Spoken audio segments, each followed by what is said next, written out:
What's up, everybody? I was just kidding about vegetable police. I haven't even ever, I never even emailed them or anything. Clickbait. I'm just gonna actually do some rapping tonight. No, I'm kidding. I got the vegetable police coming on, guys. Vegetable police. If you're not familiar with his channel, Luke Rink, what's up, man? Andrew, Gloria, I got the mod squad in there. Ban trolls on site. Eliminate all trolls on site. If you think somebody might be trolling, just ban them. Just ban them. Ruinator, what's up, dude? Illiberal Autist is back. It's been so long since I've done a stream, at least like 3 or 4 days. It's been so long since I've just blabbered for several hours. So tonight we're not going to be doing a nutrition and physical degeneration breakdown. We're going to be talking to a former vegan. He was vegan for 10 years. 10 years on a vegan diet. He's got a YouTube channel. His name's Casey. He's a pretty nice guy. Did a little bit of chit-chatting, jibber-jabbering with him before the stream. We were getting the audio all lined up, and he's very patient with me. N Stone says it's the best live cast ever. Got a couple people who almost went vegan and are thankful. Luke Rink says, sup, my fellow degenerates. All right, guys. Really glad to have you all here. Casey's going to come on in a moment. But first, for all the lovely people out there, I have something really, really freaking embarrassing to show you. And that is Jessica's next to me, and she's cringing. The reason that Jessica, you guys want to see Jessica? I do have a wife. I promise. She really exists. I think my audio should be synced up. If I have really bad sync issues, you guys tell me. I just have to restart the stream if that happens. But we're going to watch this amazing video of one of the most incredible vegan physiques that has ever been sculpted by goji berries. At the time that this video was made, I was about 2 years deep. 2 years and 3 months, we actually calculated earlier. Even though we threw out the claim 2.5 years, we calculated that we were probably just going for vegan street cred. It was actually about 2 years, 3 months, doing on and off vegan diet, trying to do it, thinking that we were weak every time we ate meat or something because, we thought maybe we're just not doing it right. Maybe we need to detox more. We need to maybe go more raw or less raw. More lentils, less lentils. More coconut water. All kinds of nonsense. Where'd it go? I'm trying to find. Here's the video, guys. This is me as a vegan. Didn't kill me. Did not send me to the Pleiades or anything. I'm still here. But you see, it'll get real wet like that. We're making raw eggplant here. Straight up lectin soup. We weren't eating raw eggplant all the time, but we're making a raw eggplant and nut thing. Jessica's kind of nervous. Put it here in this little bowl. Should watch Jessica watching herself. I hate it. Let it sit for... Super embarrassing. This has been sitting for a while, but maybe an hour. You can flip it over halfway through. How did you prepare the garlic? I can't tell if I'm wearing makeup or if those are just bags under my eyes. No, it's just minced. Okay, let's go. So it's marinade. Protein. Anti-inflammatory. This isn't about I'm protein. squeezing And the taste isn't bad, too. and it takes 2.5 years, 3 years.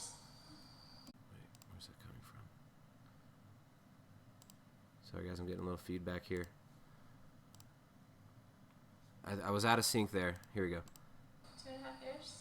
Not like all raw, straight up. We've been Oh, going. right. It's been a roller coaster. Yeah. And Ups just- and downs, rounds and rounds.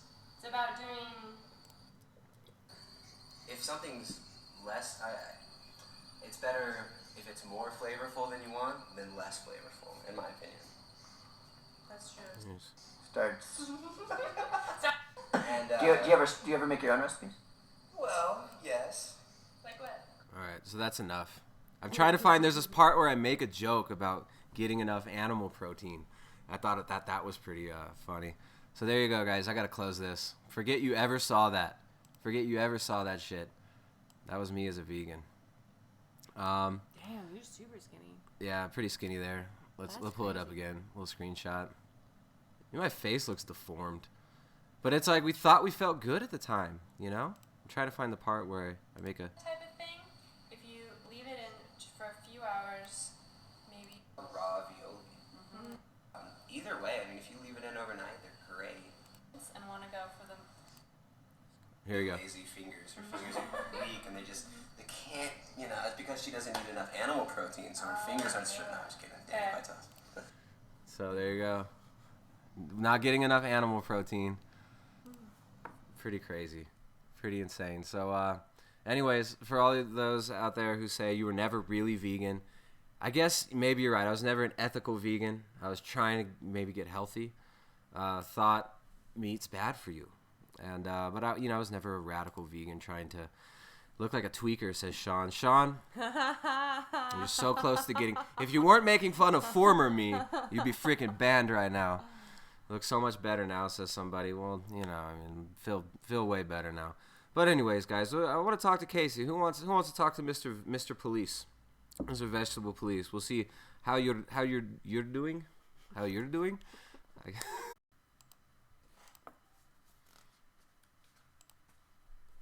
Let me turn down the bit rate. Sorry, everybody. Bit rate's down, and I should be good. The camera is focusing on the microphone because my camera is really sucky.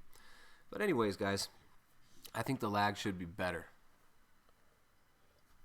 I really hope the lag's better because there's nothing I can really do beyond this. YouTube's not liking me right now. I don't have enough internet. I don't know what's going on, but we're going to do our best. I think the lag is gone. It says encoder overloaded. Damn it. What does that even mean? Encoding overloaded. Consider turning down video settings or using a faster encoding preset.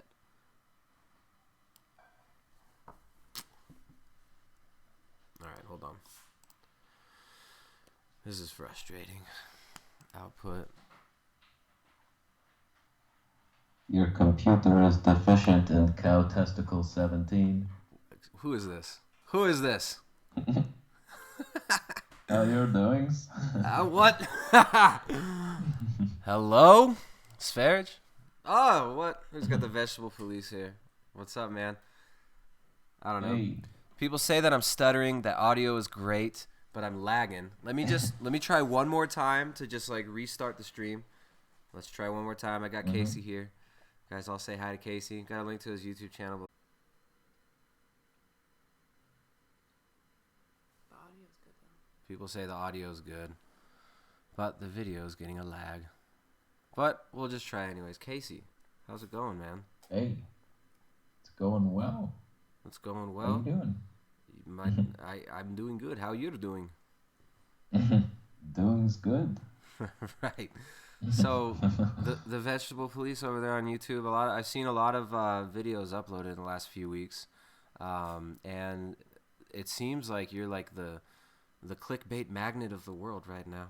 So Yeah, I get a lot of accusations. This is a publicity stunt. You're doing this for the money. You're all about the money. People are accusing me of being funded by the meat and dairy industry. And I'm thinking, yeah, it's that the Thailand grass-fed beef industry just contacted me, and they're just like, we got to get behind this guy. Yeah. Let's do this. Yeah. It's ridiculous. Well, this was maybe it was like, I mean, people have told me that I'm a shill for like the meat. I wish there was a meat industry that I could shill for. Yeah, it's expensive as shit. It's pretty expensive to eat meat, and especially eat a lot of meat. It seems like maybe our lag is doing better now. So how'd you get started on the vegan diet? We were just watching a video, a very embarrassing clip of when Jessica and I were into this whole veganism thing. How did you get involved in this madness? Well, basically, my stomach was hurting for a long time. I let it go way too long, where I'm just like literally bleeding out. And I'm like, I should probably see somebody about this. This was getting out of hand. So I saw my doctor. He referred me to a gastroenterologist. I got the colonoscopy, and I'm looking at my colon, and it's just so damaged looking. Like, I could see the red sores, and like I was like, oh my God. Like, so I was diagnosed with ulcerative colitis. Sorry if anybody's eating. Don't eat during my live streams. So, Don't yeah, I eat was cow diagnosed intestines with- during this live stream. Yeah, I do wonder. Eat intestines to heal the intestines. yes, the herbal, possible. the Chinese medicine style. Yeah, so I got the diagnosis, ulcerative colitis, and I was relieved at first because I was like, okay, we know what it is. It was just a mystery at that point. So I was like, okay, cool, what do I eat? And the doctors were like, oh, diet has nothing to do with this. You'll be on medication for the rest of your life, and we'll probably cut out your colon one day. And I'm just like, I didn't believe it at all. I was just like, what do you mean diet has nothing to do with this? This is food passing through my colon. It hurts. It's like, it has to be diet. So I took the medication, felt a little better for 2 weeks, but then it just went back to normal, like terrible feeling, blood everywhere. So yeah, I was afraid to come off the medication, and I just started studying about nutrition, looking for diets. How do I heal this? And I tried all these different diets.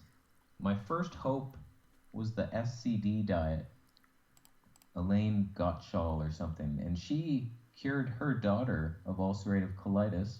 And I was like, well, there it is. That's all I needed in my mind. I was like, somebody else cured it. I can cure it. So I did that diet, but I was making my own yogurt from cow's milk, and I didn't realize till later that I was allergic to dairy. So like this was destroying my body. I got down to 110 pounds, and I had nothing. I felt like I had nothing to fight this illness with. I was dying, so I just went to the emergency room, and they're like, you gotta stop these stupid diets. And it just became this like obsessive research on my end, just trying to find out what the hell can I eat. And then this is how I got into veganism finally. I was diagnosed around age 21. It wasn't until I was 26 did I find the magic book by David Klein, Self-Healing Colitis and Crohn's. And it's this fruit-based vegan diet. And I was like, all right, whatever, let's do it. And so I did it. And he's telling me in the book that I'm toxic. I'm a sewer rat, and you got to clean out the body. You're filthy. The medication you're taking is killing you. It's just like, stop taking it. So I did. I stopped taking the medication. I started eating nothing but bananas and cantaloupes for two weeks, and I started feeling better. Like, I'm not here to bash veganism. That actually helped me get off my medication. It helped heal the colitis. But like I still struggled quite a bit, and I didn't want to be vegan basically. Like I was waiting to be able to go back and eat what I wanted to eat. So I would cheat here and there and still get a lot of pain. You disappeared. I know, I turned off my video to see if the stream can get fixed. Do you mind?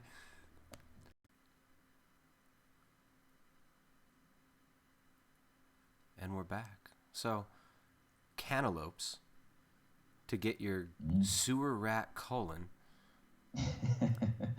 out of the sewer, and that's where we ended. So, yeah. So how long?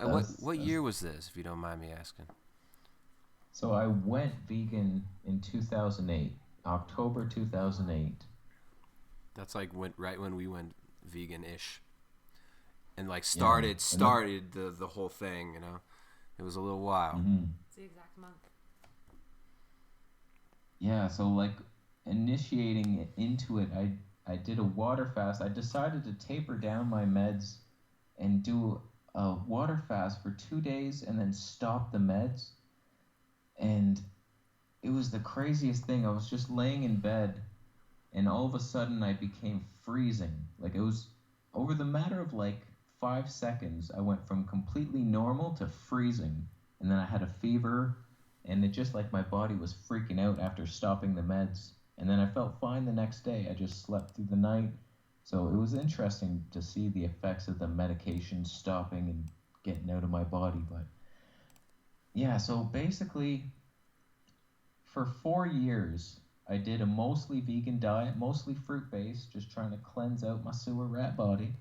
And I wanted to cheat here and there. I had some wild salmon the odd time, a couple times a year, maybe 3 or 4 times a year, just trying these things because I'm still researching health, and I keep hearing omega-3 is anti-inflammatory. That's what you need if you have colitis. So I would try it. And then I was still having flare-ups, and I was like, what the hell? I thought like this was healing me, and it's not. I finally realized because I bought this big block of raw sheep cheese, which I can't prove was raw. The lady never showed it to me, the package. I just asked her for raw cheese. I was like, that's raw? She's like, yeah, that's raw. And so I have no idea if it was raw or not, but it was killing me.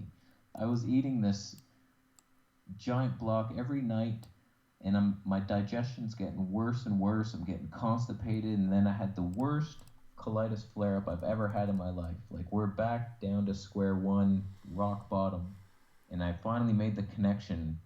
I'm allergic to dairy. That's what's causing it. So I stopped the dairy, and I never had another ulcerative colitis flare-up again. So that was 2012, December. And so this is where people get confused on my journey. I cured the colitis. I no longer bleed. I haven't bled since 2012. Like, I don't have colitis anymore. But I suffer from digestive upset, like constipation, bloating, and gas, and there's some pain, and it goes up and down with what I eat. But yeah, it's never cured itself. It's never fully healed, and that's all I want, is to fully heal this digestion once and for all. And it wasn't working on the vegan diet. I tried for so long. All these different fruit cleanses, nothing but grapes for 4 days, 5-day orange juice fast for 13 days. It's like nothing was working, and I've done the balanced vegan diets. Like, most of my journey, I was eating healthier than you can possibly eat as a vegan, in my opinion. Like, we're talking vegetable juice in the morning, maybe like a mono fruit meal, and then like either another fruit like smoothie, green smoothie in there, some superfoods and the flax seeds, and at night I'm having the beans or starch meal with veggies, and it's like, we're doing this balanced. The Brazil nut for that selenium, it's like, I've tried so many different ways. And then towards the end, I started doing what people call extreme things, like doing 1 meal a day. And they're like, that's why you failed, Vegetable Police. You're on all these fad diets. You're trying the fad diets, and that's why they're not working.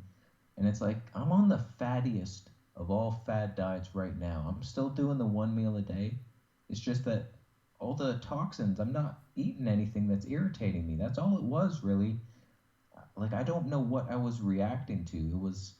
There's so many anti-nutrients in plants that I'm finding out now. Like, there's the oxalates, the histamines, the salicylates, the lectins, the FODMAPs, and it's like, I don't know which one I'm reacting to, but no matter what I tried, I feel like I'm reacting to something, and I would get serious depression just after eating 1 meal. It's like, I eat this meal, and then all of a sudden I hate my life, and it's like, how did I get so angry and depressed after eating like potatoes? What the hell's wrong with me?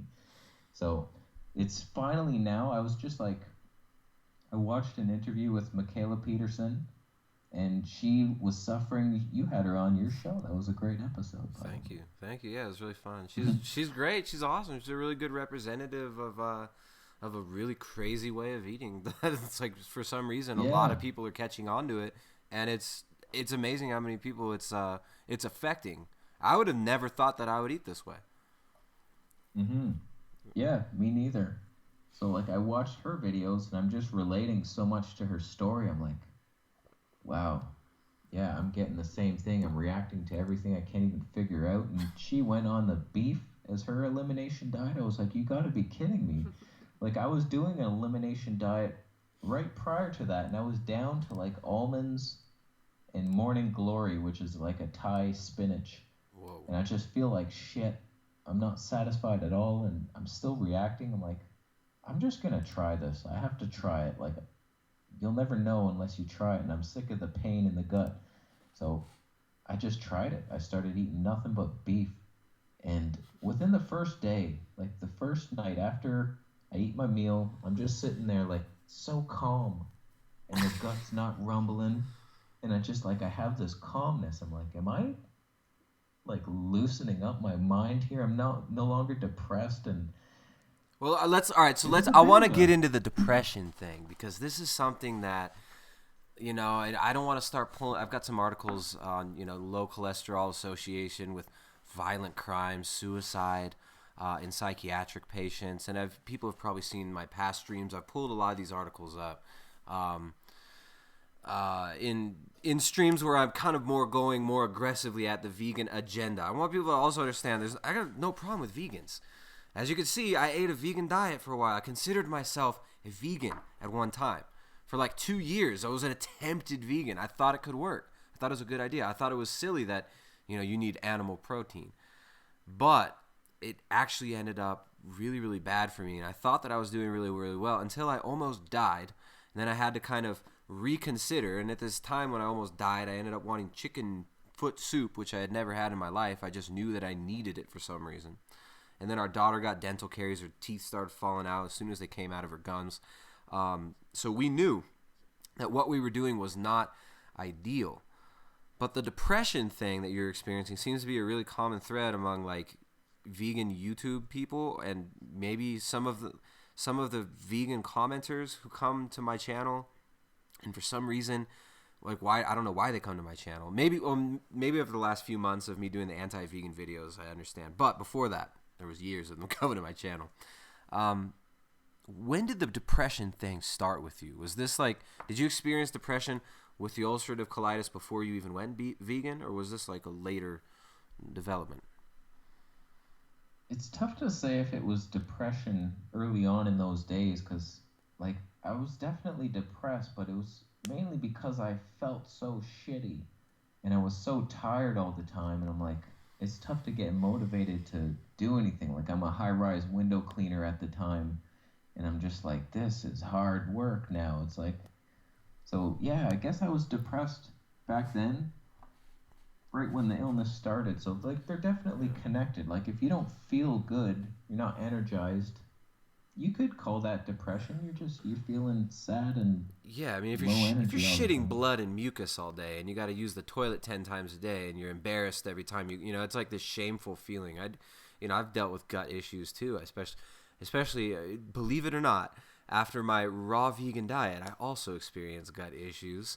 Now, you just didn't do it right, they say. But, you know, I mean, in that video, we were in a kind of experimental phase. We were doing a lot of raw stuff. But then after that, it was lentils, beans, rice, quinoa, the occasional goat's cheese but I feel so guilty, you know, like, but I wanted it, but it was just my sinful nature, my fallen non-vegan nature, desiring those foods is what I thought. And yeah, so the depression and the colitis, that's kind of a common, they seem to be coupled, right? Like gut issues, inflammation, depression. Yeah, I would say so for sure. And like depression it's tough to understand. Like there's different feelings. Like I'm out here alone now. I actually moved away from my family, and my girlfriend is still back in Canada. I moved here to give the raw fruit diet one last chance, because I was like, maybe the tropical fruits are just so much better, that they're so much more nutrient dense and satisfying to eat. I could do that. So like I experience loneliness out here, and there's sadness, but then there's the eating of a meal, and then depression kicks in, where it's like suicide depression, like for no reason. Like I have an amazing life. I do what I love for a living.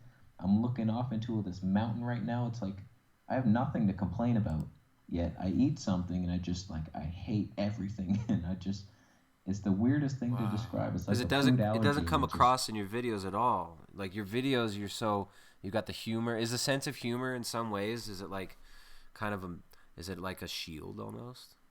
Do you find that you use? Could be, man. Like when I heard that Robin Williams killed himself, I was like, wow. Like the comedian, you'd never know.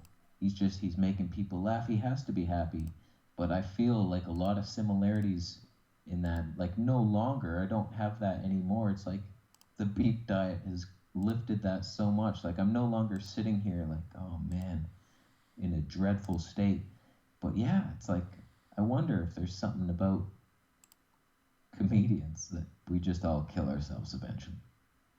No, it doesn't seem like you're going that route. It seems like you're actually a happy guy that just kind of deals with the struggle. Yeah, that's why like I don't feel so bad about what I'm doing because people don't understand what it's like to be that depressed.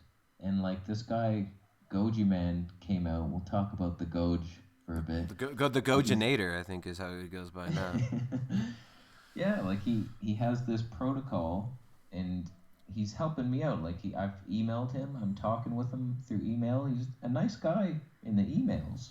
He comes off a little medical doctor like arrogant in his videos, but basically he wants me to take these tests, a stool test, and that will tell me if I have the bacteria or the parasites and if I'm reacting to the histamines or the oxalates, which one am I reacting to? And so people are like, just take the test, man. And the problem is I'd already switched my diet like 2 weeks before he made that video. And I'm feeling on top of the world. Like all my symptoms are going away and my mind is clearing up. And it's like, okay, you want me to take your test and then go back on the vegan diet again, which has been irritating me for 10 years. And so I asked him a question and I emailed this to him later. I just asked him, can I take the test on this carnivore diet and will it show you what you need to know? And he said, best case scenario, you need to add back the plant foods and experience those symptoms again.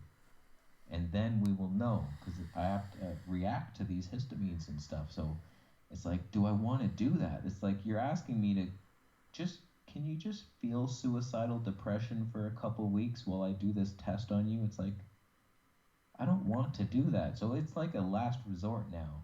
If this doesn't work out, then we head that route. But people don't understand. It's not just like, oh, my stomach hurts a bit. I'm a little bloated. I don't want to do that.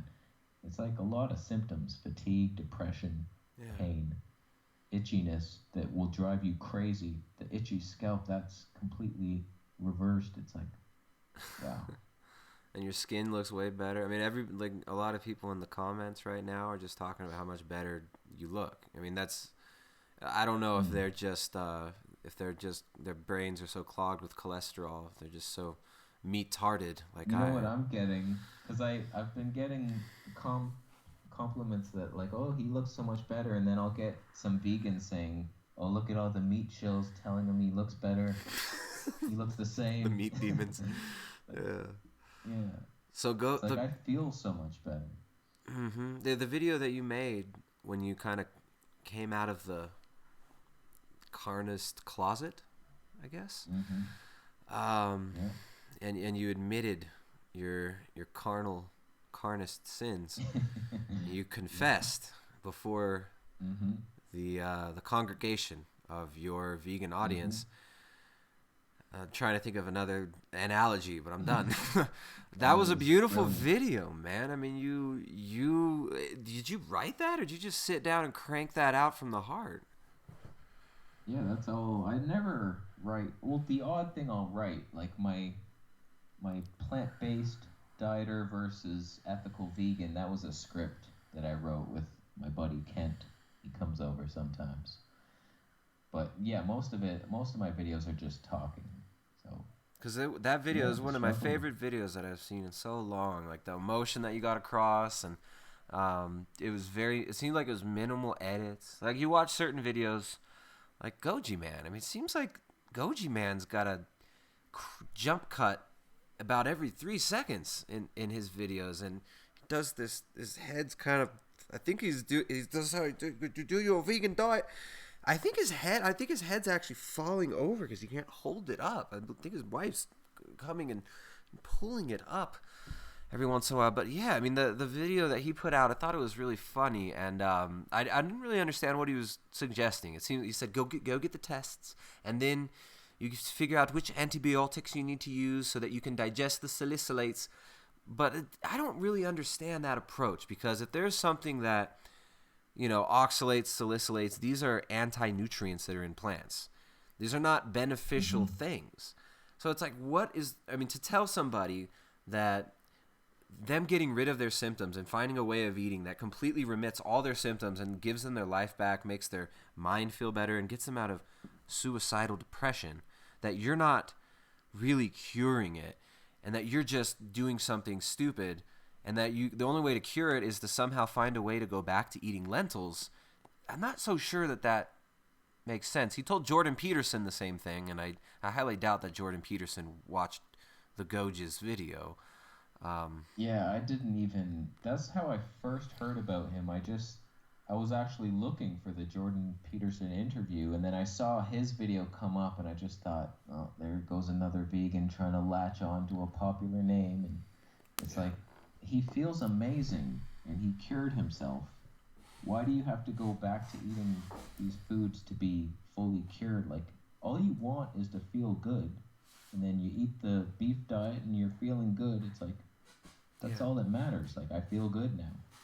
Yeah, you know what's funny? They did some study, and they being whoever the hell published this paper, but two guys ate an all meat diet in like 1938. Did you see that one? There's some study, and there was like a long-term study. They measured their urine, and they did some blood work, and these two guys ate all meat for a whole year, and were totally fine by all measures of health.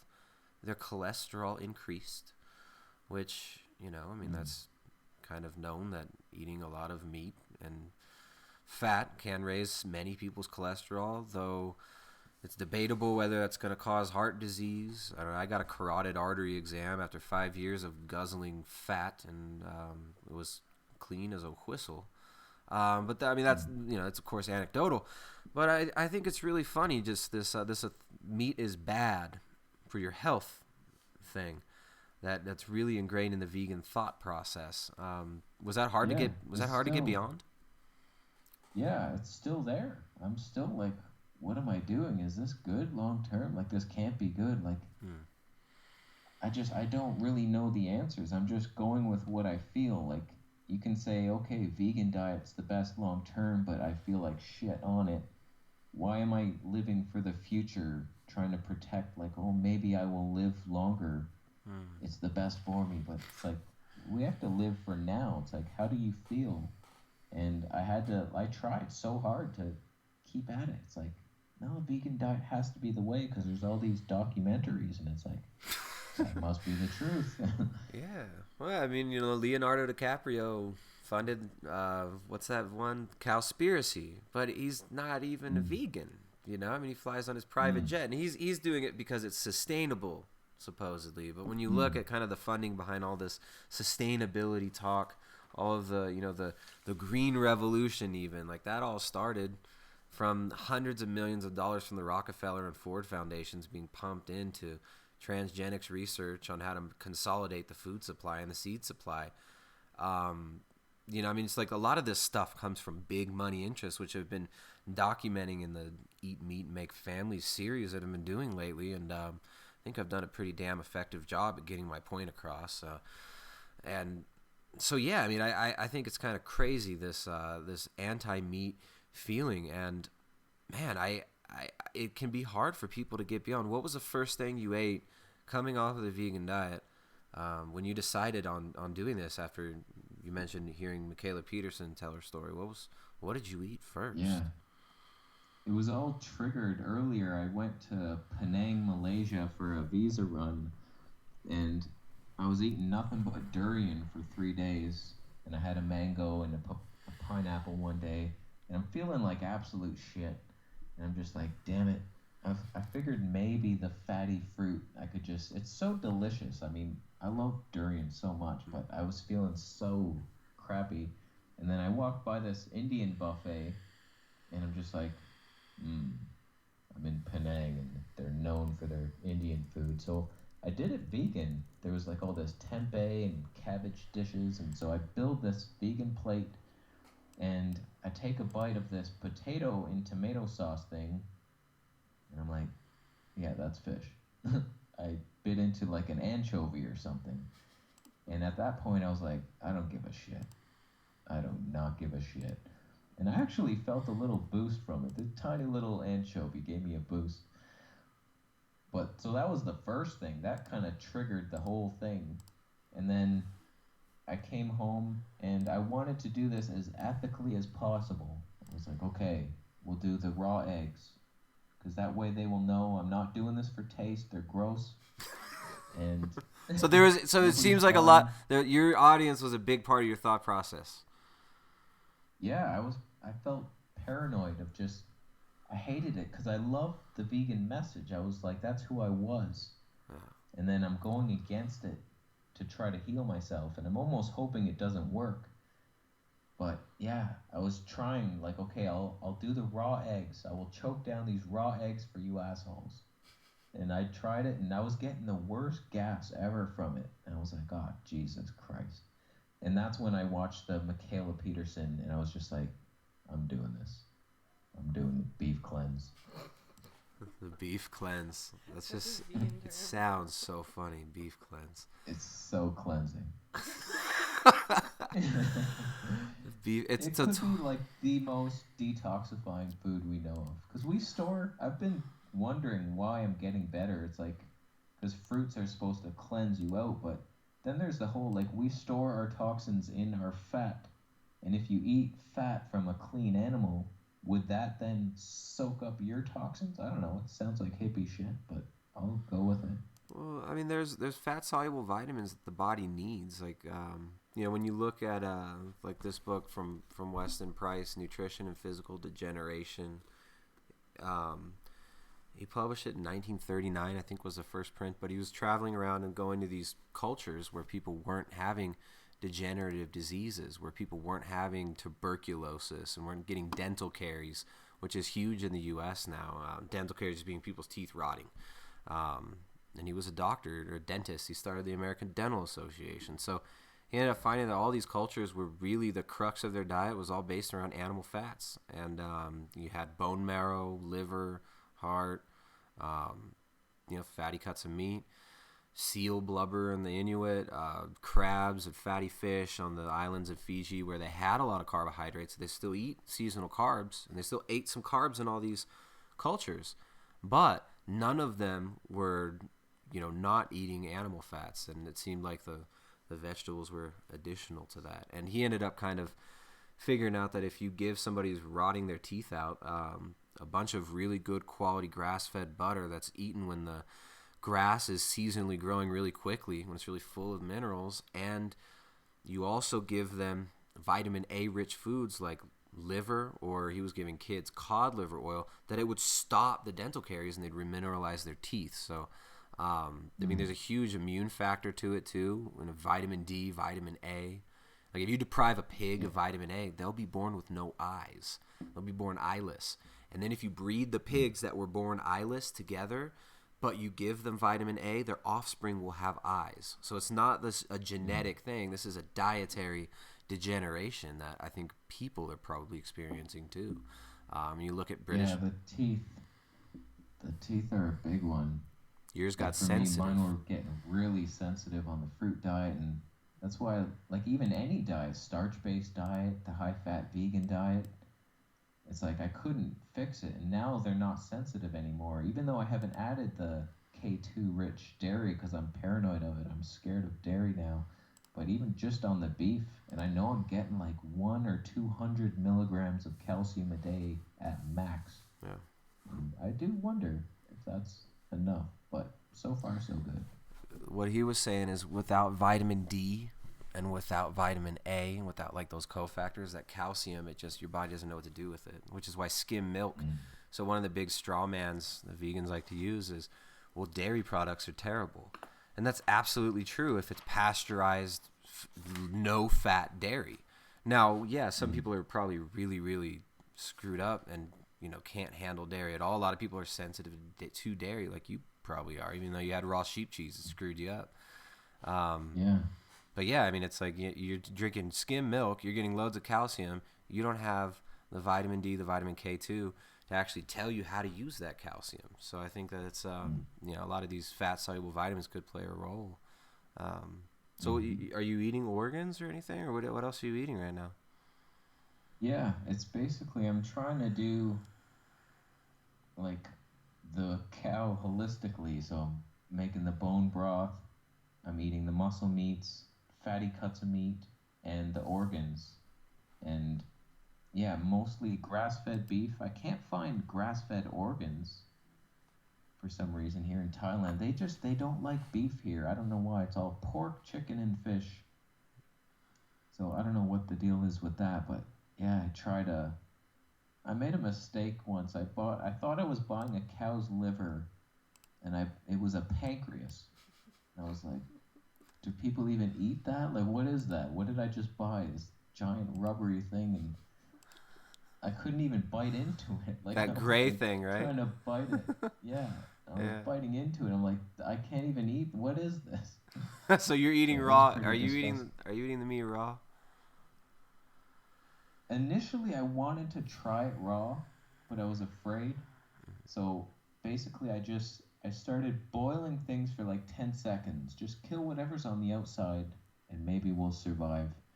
And so I was doing that, and it was taking so long to chew that raw meat, and I was getting probably like not so tender cuts. I wasn't buying tenderloin or ribeyes. I don't know anything about meat, how to cook it, how to prepare it. I'm just like this vegan noob trying to eat animal products for the first time. And you were thinking that it was just gonna be temporary, just to prove yourself wrong.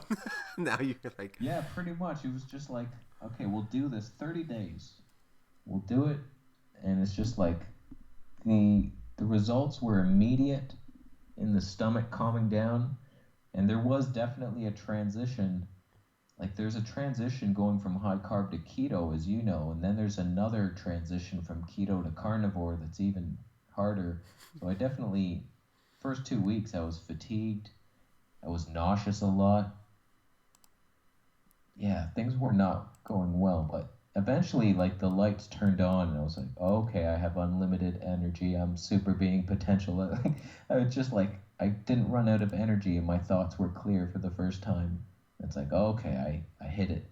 We're in the zone. We're in the carnivore zone, and it's a magical place to be. that's so funny. All right, so I mean, what was it like emotionally when you're first doing this? I mean, did you think that I mean, it sounds like there was a little bit of fear around the cleanliness of the meat. The programming was there. You got beyond that to a certain extent, and then you said something really interesting, like your whole identity was wrapped up in the vegan thing. I mean, Hmm. how deep does that go? How deep does that identity connection go? And how have you experienced like the change that you've gone through in relation to that? That's actually been really hard because, like, I've been, after getting all the vegan hate and the attacks, like, oh, you're such a terrible person for doing this. Like, I'm just trying to heal myself. I've been trying for 10 years on the vegan plan. It's not working. And so as I'm switching, I'm just hating the direction of my channel. Like, I'm just like, I don't even like making these videos anymore. Like, what the hell am I doing? I felt so good as the vegan, even though I was sick. It felt better. Like, I'm promoting a good message here. This is great. And now it's just like, even though I'm healing, it's like it's not the way I wanted it to be. And that's been very hard because I'm still struggling with it now. It's like I just made a what I eat in a day video where I talk about what I'm eating, and I'm just watching it back. I'm like, what have I done? I'm like describing all this beef and then like cutting into these organs, and it's like, what? Who am I? Yeah. So it's been tough, that part, the mental side, and just buying it in, like, I'm used to smelling delicious fruit. Oh, is that ripe? Oh, this is so pleasant. And then I go, it's like, okay, I'm gonna make bone broth here, and they have these chicken carcasses, and I'm just like approaching it gingerly. I'm wrapping my hand in plastic and trying to put it in a bag, and then a bit touched my hand. I was like, ah, no, it touched me.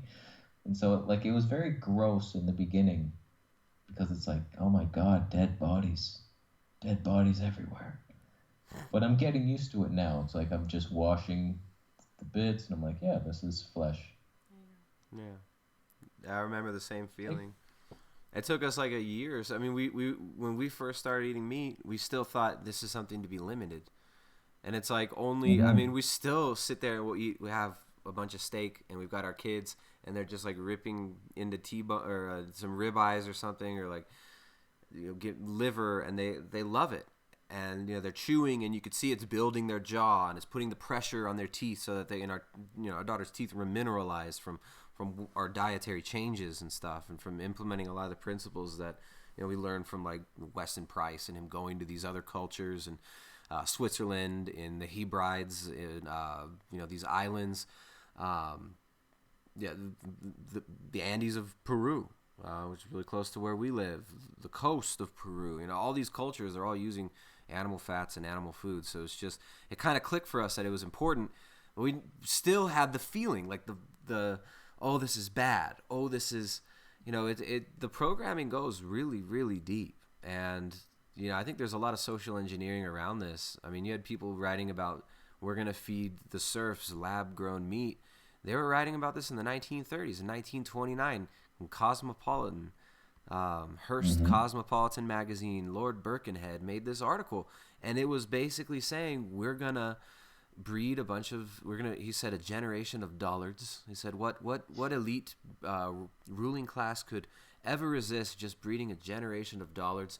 He said, we're going to feed them all lab-grown meat, and if the only millionaires will be able to even have agriculture, because agriculture will be abolished except as a hobby by the super rich, and we're going to basically just dumb everybody down and feed them cellulose. And this was written about in the 1930s. Now, I mean, is this what's happening now? I don't know. I think it could be argued that a lot of the NGOs and a lot of this old money that's been floating around and hiding in these shell games of these corporations like Monsanto and funding things with fancy words called the Green Revolution, which is really just the consolidation of everybody's food supply and the taking away of people's heritage foods and giving them wheat and corn and soy, all patented, all consolidated. Somebody mentions Agenda 21 in the the chat, and it's this is kind of an open agenda. H.G. Wells. It's possible. Yeah. Go ahead. Just the way I see it now, like, even still right now, even though I feel so much better, part of my mind is like, we'll be vegan again one day. It's like, we'll go back. And so I'm still like considering it. I'm leaving it open, but like, I'm on the fence here now. Like, when I made the switch, I was thinking, well, there's still tons of healthy, thriving vegans. That's obvious. But as soon as I made this switch, I'm getting a lot of messages from like popular vegan YouTubers who are struggling. They're not feeling well. And I'm getting a lot of messages from vegans who are just, you'd think they feel well by watching their videos, but they don't. And it's like, I do wonder, are we being honest? Because I was open with my struggles. I got a lot of flack for it. But like Vegan Gains, he's open with his struggles. He's struggling. He's not improving on his diet, what he's doing now. It's like, I wonder. I'm starting to doubt like it's the healthiest way to eat now. Whereas before there was no doubt in my mind. Like veganism, that's the truth. To me, the health thing was to me the health thing became blatantly clear. I mean, even when I was kind of going into the vegan thing, I always thought that most vegans are eating junk food. Most vegans eat like prepackaged crap, and that just feeds straight into this agenda. Like, it just feeds straight into Monsanto's pocket. Monsanto's owned by Bayer Pharmaceutical now. Like, Bayer owns Monsanto.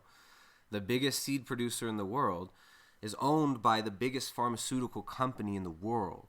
So now if people get sick off the food, they can be profited off of on the back end, because they're going to require the antibiotics when their gut's all screwed up. They go to the doctor does the test. Well, great, I got the antibiotic for you. We'll get you on that right away. And it's, to me, it's just blatantly obvious. The health benefits of veganism are massively,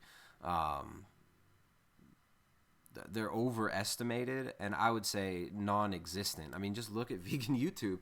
All right, here's a question. So you said you felt horrible as a vegan. Yeah, and when you started feeling better, you started feeling horrible that you were feeling better, and you really wanted to go back to vegan. And when you were promoting veganism, you felt horrible. So so why promote veganism if it made you feel horrible? If it's making other prominent vegans feel horrible? And if I can't find, I could maybe name 2 or 3 people, these vegan promoters on YouTube, who look halfway alive. I mean, and perform decently, but who knows how long they've been vegan? Who knows what's really going on? I don't know. A lot of people point out like Rich Roll and some of these guys, but I don't know. I was talking to a doctor friend of mine the other day. He was like, dude, when your eyes start getting all close together like that, it means your brain's shrinking. And I don't know. I mean, some of these guys, they start to get that look, like their eyes are getting sunken and close together. The necklace look, like, you know, Goji Madam or whatever. I mean, there seems like a lot of people are struggling with this, and it's so funny. It seems like there's it seems like there's a lot of cognitive dissonance. Like people are attaching their identity to this so-called movement without really thinking it through or feeling it through. It's like it almost seems like people are just looking for something to latch onto, like a religion. Yeah, possibly. It just feels like you believe it so much that you think, like, from my perspective, it's just like, maybe I didn't cleanse enough. Like, I still have that. Like, oh, maybe I needed to do a long-term water fast. I've only done 5 days. I needed to do 21, and then I would thrive as a vegan. So there's always that, like, potential. Like, oh, well, maybe I could make it work if I got rid of this gut issue once and for all on a water fast. Then, okay, I'm not going to react to the fruits. And fruits are delicious. I wish I could eat them. But, yeah, it is a strong calling. It's more like the potential is there. And it's not like I felt terrible the whole time as a vegan. Like, my health improved dramatically over the 10 years. Like, if I look back at the beginning, yeah, I was very sickly and weak. And, like, now out here in Thailand, even as a vegan, I was stronger. I had more energy. Like, a lot of things were clearing up, but when I looked at it, at the end of the day, it's like I'm still breaking out in acne. I still have this bloated colon that's painful, is not healing. It's like I still get fatigue in the afternoon, and I'm not sleeping great. And I had so many things where it's just like, this should have been healed by now, 10 years. Like, that's crazy. And I can see it's happening very fast on the carnivore diet. When you get out of the body's way, it just starts to heal itself. Like, it's a fast thing. Get out of the way. What are the benefits of veganism and promoting veganism? What are the fruits of it that would be worthy of planting more seeds in spreading the vegan agenda? Like, what would be the upside of spreading veganism? Like, objectively for other people, other than health, I guess, because if we can't point to anybody or any health benefits or any historical society of people who have lived as vegans ever in the history of humanity, and if autism rates increase as cholesterol goes down and vitamin D goes down, and like, what are the benefits of promoting it? Like, and going back to promoting it, like, what would you be wanting to achieve? Yeah, it's mainly just that I don't want to kill an animal. Like, that's pretty deep in my heart. Like, it would suck if I had to start killing my own cows. And it's like, we don't want to kill. And I know, like, a lot of vegan foods, grain production, like, a lot of little animals die just by default. Like, the way they harvest the crops, they're running over all these little animals. But I do imagine eventually they will develop a technology that can harvest that crap without killing anything. It's just that desire. Like, I feel compassion when I ride my bike through town. I see chickens and they're little babies, and I'm like, oh, look at the little chickens. Like, I love animals. I still love them, and I would rather not have to kill them to feel good. But right now, it's like night and day difference in my health. And it's like, I kind of have to kill you. I'm so sorry. It sucks. So all right. So people shouldn't. You think it's morally, objectively wrong to kill animals? I don't even know anymore. It's like I'm debating because I'm trying to justify it still. And it, like, when I think of it like a grass-fed cow, they're out on the range, they're eating grass. I don't think the cow would be any happier out if he set free. Like, you open that fence up, they're not looking at each other like, Larry, let's go. No, they go to the next range and they eat that and they chill out and then they screw, they make babies, and then they wait. really nice Yeah, and so it's nice like, and still, and then you grab them, and then when you bring them to slaughter, they're relatively calm as well. But the yeah. killing of So animals, is it you? It's like you feel bad about killing animals, but what about cultures, right? So it's like, what about these people in the Amazon who've been living off of fish, wild game meat their whole life? What about these people on these islands in Scotland who their whole sustenance was based off of just fishing and crab? And they had nothing to grow on their island except peat moss, and they'd burn the peat moss, and they could grow a little bit of oats, but then they were just living off of their fish. They had no dental caries, no tuberculosis, but then as soon as the wheat comes in and the sugar comes in, the plant-based diet that's so enlightened, like Klaus likes to promote for the Saudi royals who fund his channel and fund Dr. Gregor, like Prince Khalid. No, before that food comes in, these people are healthy and happy, and their kids are growing up with heritage, and they have actual like meaning in life. They go and battle the elements. They go and they slay fish. Or these guys in Tahiti and Fiji, in the Fijian Islands, who back in the 1930s when Weston Price went there and he wrote this book, they just chuck a spear in the ocean over these reefs, and they'd pull out 2 or 3 fish on a spear, and they lived totally without having to import any food, without having to import any of this crap. But then as soon as these foods come in, their entire culture dies. They're given a McDiet. They're given McDisney foods. They're given culture that degenerates them and their families. They're given television that tells them they should be vegan and be enlightened and save the world because Bill Gates and Leonardo DiCaprio and the UN and the Rockefeller Foundation and the Bank of England and the Federal Reserve and the IMF and the Bank of International Settlements tell them that this is what they should do because it's enlightened, and then their culture gets destroyed.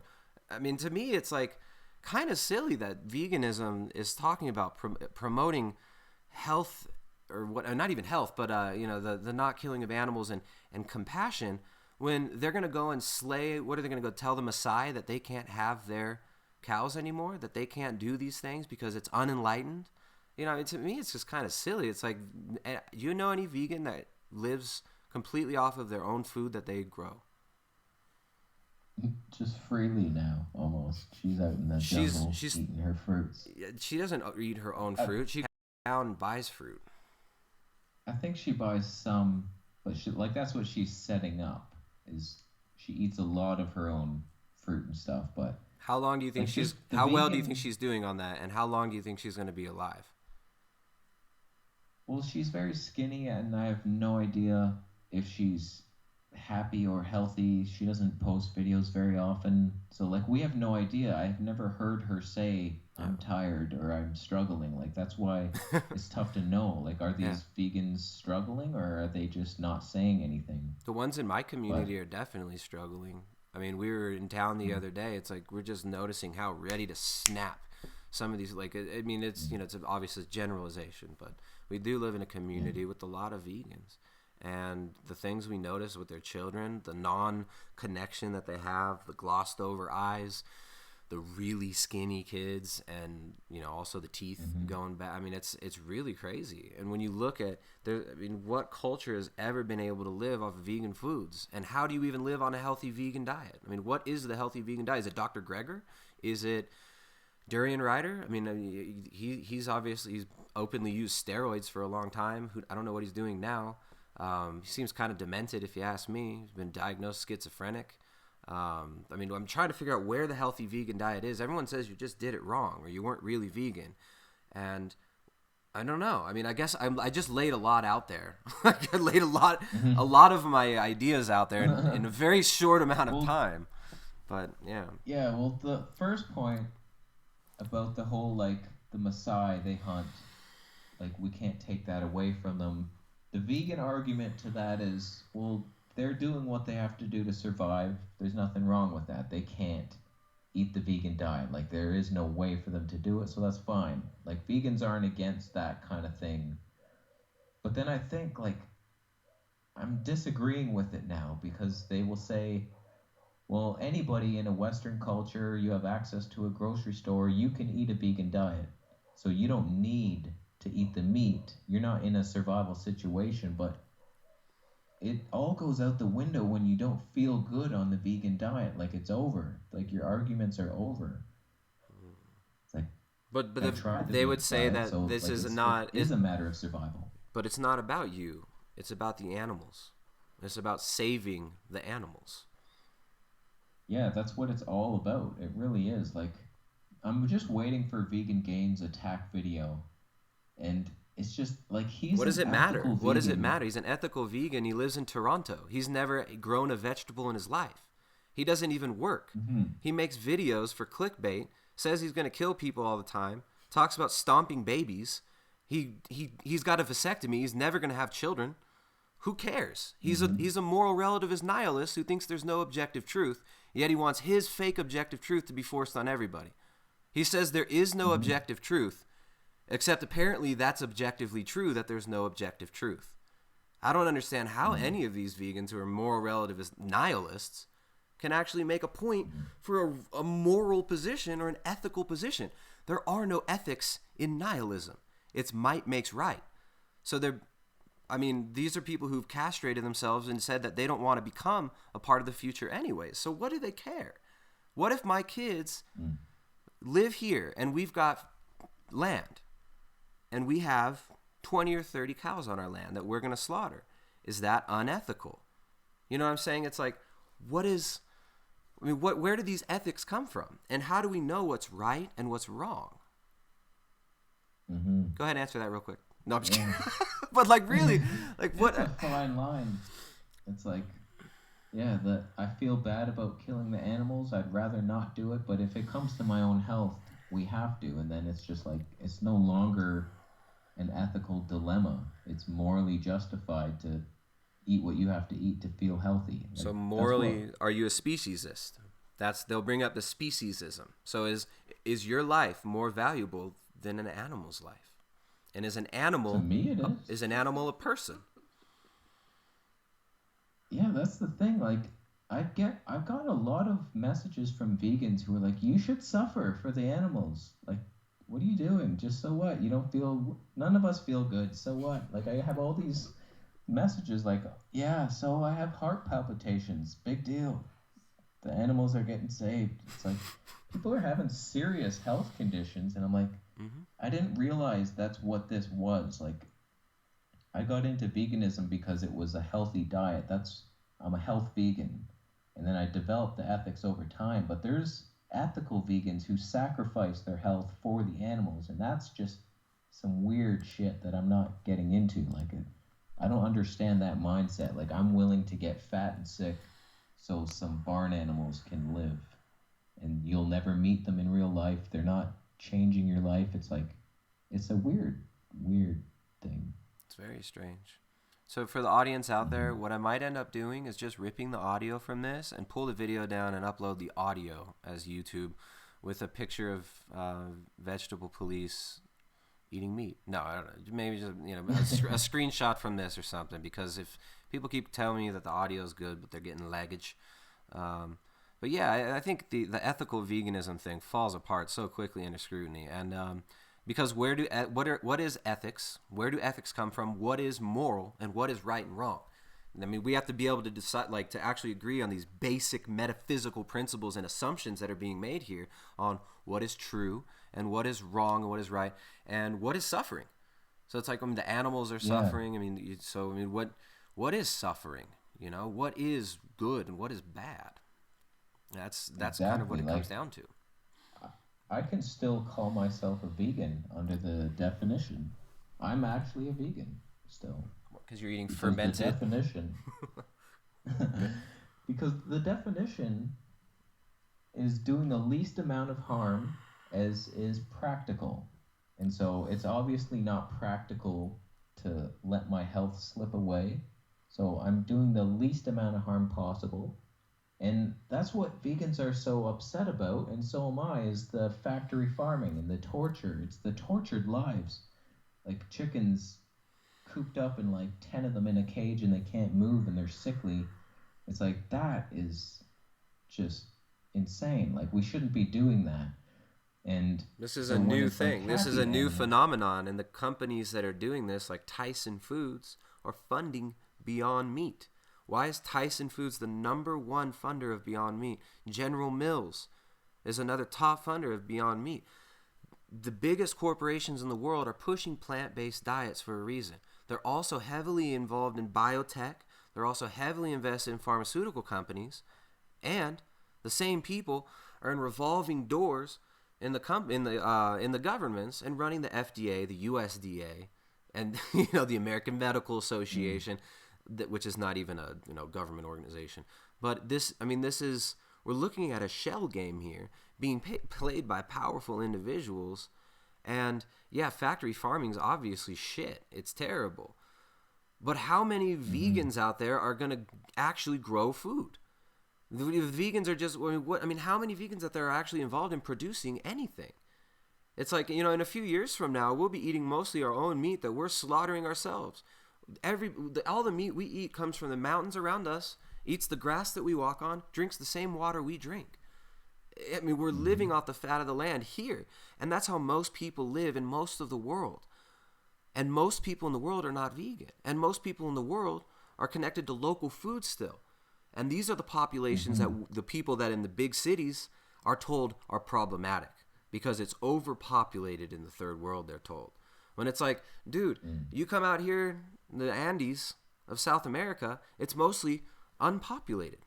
Very small regions of the Andes are even populated. It's been almost impossible for people to keep roads here. So it's like, what I'm getting at is, we're not looking at just this simple thing of like, it's bad to eat animals and animals are suffering. What is suffering? And how many human beings are suffering from being totally robbed of all their culture and given this global McMonoculture and given television and porn and Disney movies and told that Simba is the same as a little baby and that if you eat meat, you're killing Bambi and you hate freaking Bambi. Because I really think that most vegans have absolutely no idea what it's like to provide food, to raise their own food, or be involved in food production at all. And that's where the problem becomes really, really prominent. Is like people are disconnected from their heritage, from their food, and from what it's like to be a real, thriving human being. And then they do something, they want connection, they want meaning. And what are they given? They're given pop music. They're given TV. They're given consumer culture. And then veganism just becomes this little thing that they can buy, right? You can buy into an identity with veganism. I'm going to purchase vegan products. I'm going to follow Joey Carbstrong and go to McDonald's and get vegan food at McDonald's. It's like, to me, it's so twisted. And it's basically hijacking really smart, good-hearted people like you and putting them on the front lines of actually doing harm to people by telling them to eat these diets that are destroying their minds, their bodies, their cultures, and families. So I'm sorry, I'm getting a little bit intense here because I'm passionate about this because I see where this is going and I've been researching this stuff for a long time. And it's it breaks my heart to see noble cultures destroyed in the name of progress, right? So it's like the first thing to happen in Iraq after the invasion there, Operation Iraqi Freedom, was Monsanto transgenic crops being planted all over there and all their ancient seed supplies being destroyed and their museums being looted. That was one of the first business endeavors in Iraq. And then actually George Bush was heavily involved. George Bush Sr., who ran the CIA, who was really involved with Brown Brothers Harriman through his lineage, who were involved with the Federal Reserve and the Nazi Party and all these things. His family is heavily involved in pushing GMO and pushing Monsanto and opening the doors for this beautiful green revolution that was funded by Rockefeller Foundation in the first place. So there's a lot going on here that I think most vegans have no freaking idea about and don't even care.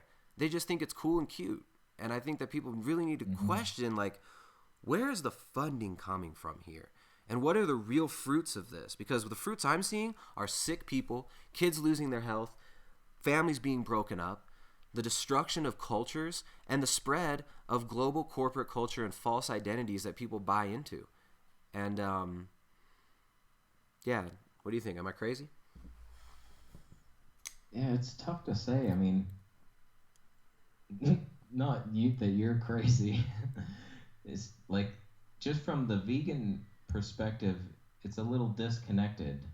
Just killing any animal for any reason is terrible. But for me, now that I'm in this, it's like it's the lifelong suffering that's the most important. So you have a happy cow, and then you kill it in a much better way than being eaten alive by wolves. Like, it's no longer this terrible thing. It's not this animal suffering. Eaten from its It's like butthole, from its butthole up, if the wolves get it, and the lions. Yeah. So what is it's not suffering? so black and white. Yeah. Well, what is suffering, and how do we know that something is suffering and has a will and has a soul? Like, what, I mean, this is really, veganism is a religion when it comes down to it, because there's loads of metaphysical presuppositions in it. Like, speciesism arguments are all based on the assumptions that animals and humans are the same. So it's like, if you're going to tell me that my son is the same as a cricket, I'm going to laugh in your face. And if you're going to force that idea upon me with force and legislation, I'm going to fuck you up. So it's like, this is not like, my son is not a cricket. My son is not a cow. And I am not a freaking chicken. And it's like, it sucks that people put chickens in coops like that, or like whatever, whatever factory farming straw man people want to throw out there. Yeah, it sucks. But that's all big industry. That's all the McDonald's. That's the Starbucks. That's the Walmart. That's the same shit that's telling you to go green. The green revolution was funded by the same big money that funds all these parts of this global culture. So really, it's like, I think it goes so much deeper than just like, none of us want to have to kill things. Dude, I would love it if manna from the sky and honey would just melt into my mouth, and the energy of God would just fill me up with pure light, and I could just look at the sun and be, enveloped in pure bliss and goodness. But you know what? We live in a world where there's some screwed up stuff, and there's a lot of really screwed up people that we got to feel out how to deal with too. Like, what do you do with murderers and rapists? What do you do with this? It's like, there's stuff in the world that's icky and that's dirty, and there's thorns that you got to till if you're going to grow food, right? So it's hard. It's hard to get down to any of this stuff. And I think really where this all leads is, do you like the metaphysical questions? So, I mean, do you think that veganism is like a religion? Like, would you agree with me in saying that it is a religion? I feel like the ethical side is what takes over, and then they're trying to support that. Like, I get the premise of it, let's not hurt anybody, but like, is it backed by actual results for human health? Like, I'm not seeing it. There's like very few thriving vegans. I think there's two that I know right now that I would say I wouldn't mind getting their health results. Dr. Greger. There's the Life Regenerator. No. I actually think Life Regenerator's, he's a little skinny, but he seems like balanced in the mind and energetic, clear skin. It's like, okay, he's probably healthy. And his mentor, Lou Corona. Okay. And they both, like, Lou has to eat this diet. You don't agree with that at all. No, I think the Life Regenerator, I think he's mentally ill, and it's really sad. I've been watching that guy since back in the day when he was in a trailer. How much time does he spend with his kids? I'm not sure. Like, they don't live with him, so they come. They're at his house now, I think. I hope so. All right. I don't know. I haven't seen. Last video I saw of him was after his 40-day water fast, and he's just like about to pass out, reading about his $77.77 enzyme therapy plan. It's like, dude, I don't need to take any supplements. Like, I can eat my diet. I can live off of food that grows right here. I could, if I wasn't working, I could just live off of my own food too. So it's like, and I mean, I've got friends who they only eat their own food, and all their sustenance comes from the goats they raise and trade for other foods. So it's like, I mean, they don't need Lou Corona's supplements. They don't need this stuff. Well, that's the thing. Like, in order to thrive on the vegan diet, it seems like you have to supplement. Like, the way Lou Corona does it, like, with the nut yogurts.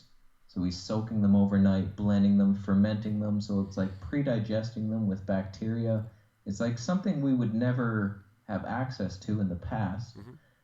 But like I could see it as a way of the future if you actually digest that really well. But like when you see strong vegans, they're all on protein powder or creatine, like a bunch of things. Like it's not just I'm eating a whole foods diet. Like you have to eat so many beans. Can you digest that? It's like, okay, you can probably extract enough protein from it, but are you going to feel good in the gut?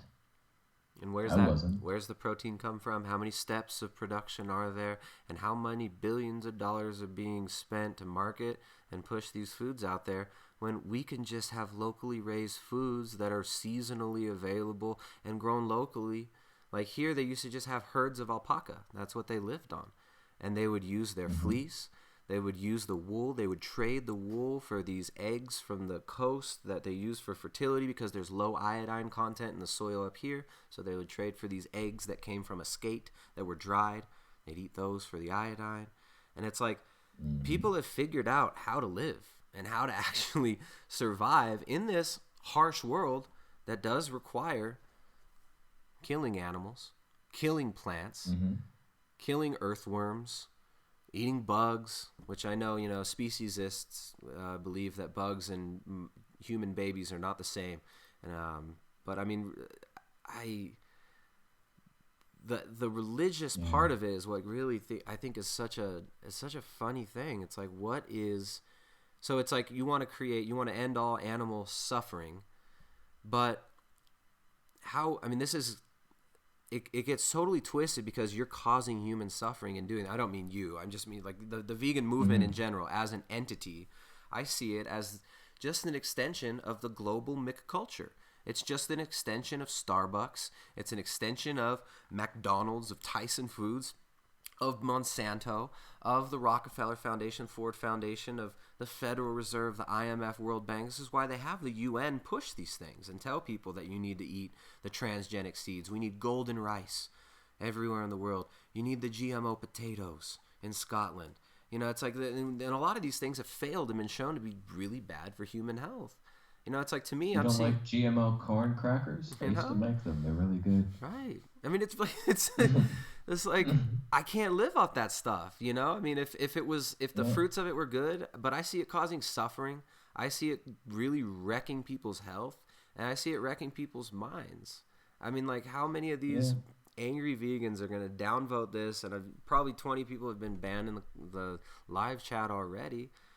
But it's really, I don't know. I think we're sacrificing human health, and it's becoming this human sacrifice cult.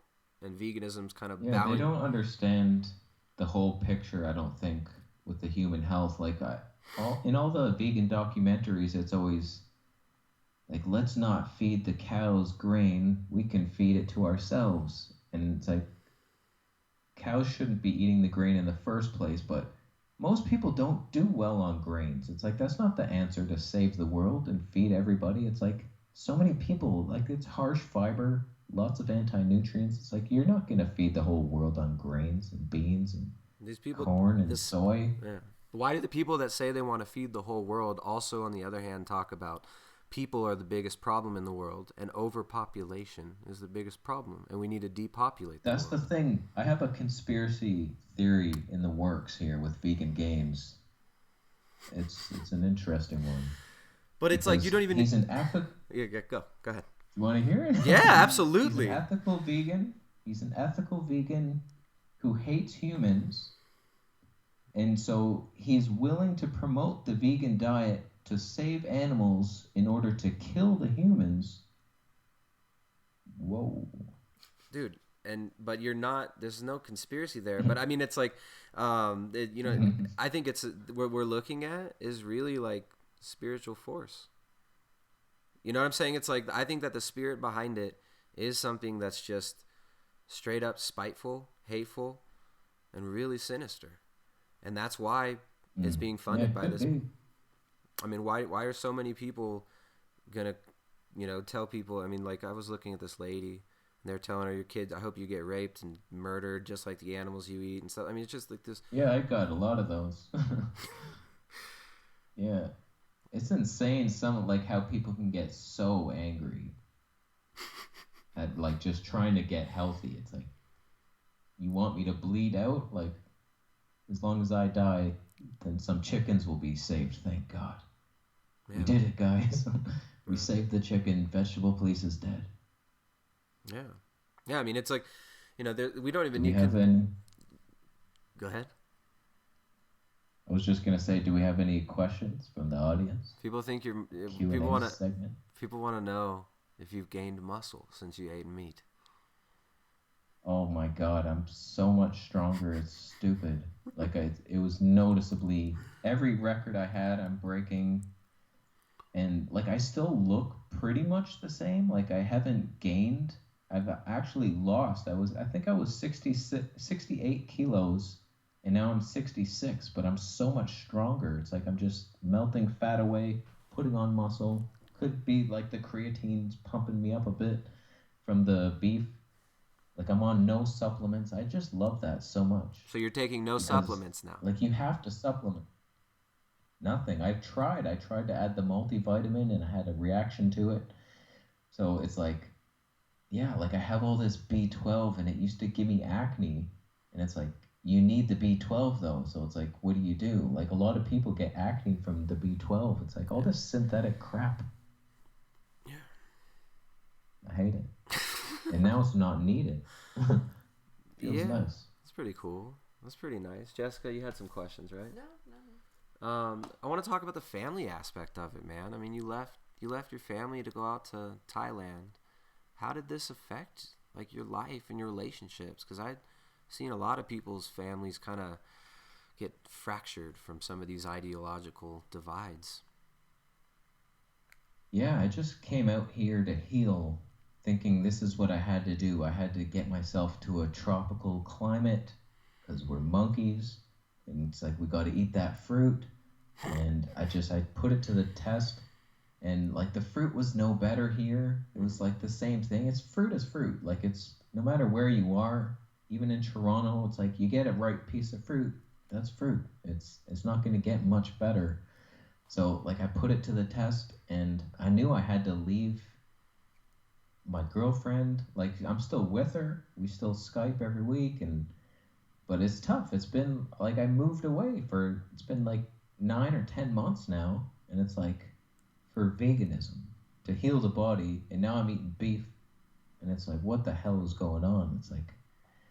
Do you miss your family? Yeah, Do you miss your family and you miss your girlfriend? Yeah, absolutely. I just Skyped with my mom the other day. And it's like, we used to play board games and we're laughing. And it's like, yeah, I miss that. I don't miss Toronto. I don't miss the freezing 7-month winters. So it's kind of how am I going to see them again? Where is that going to be? Like, that's been the whole debate. Like, my girlfriend doesn't want to come here because she's an acupuncturist. And so she loves her work in Toronto. And we're thinking, well, where can she also do that? Because she can't do it here. Maybe in the States somewhere. We're thinking of British Columbia, like it's at least nicer than Toronto, but like that's the whole debate. Like, where can we live? I want to be somewhere warm. Like, I like this.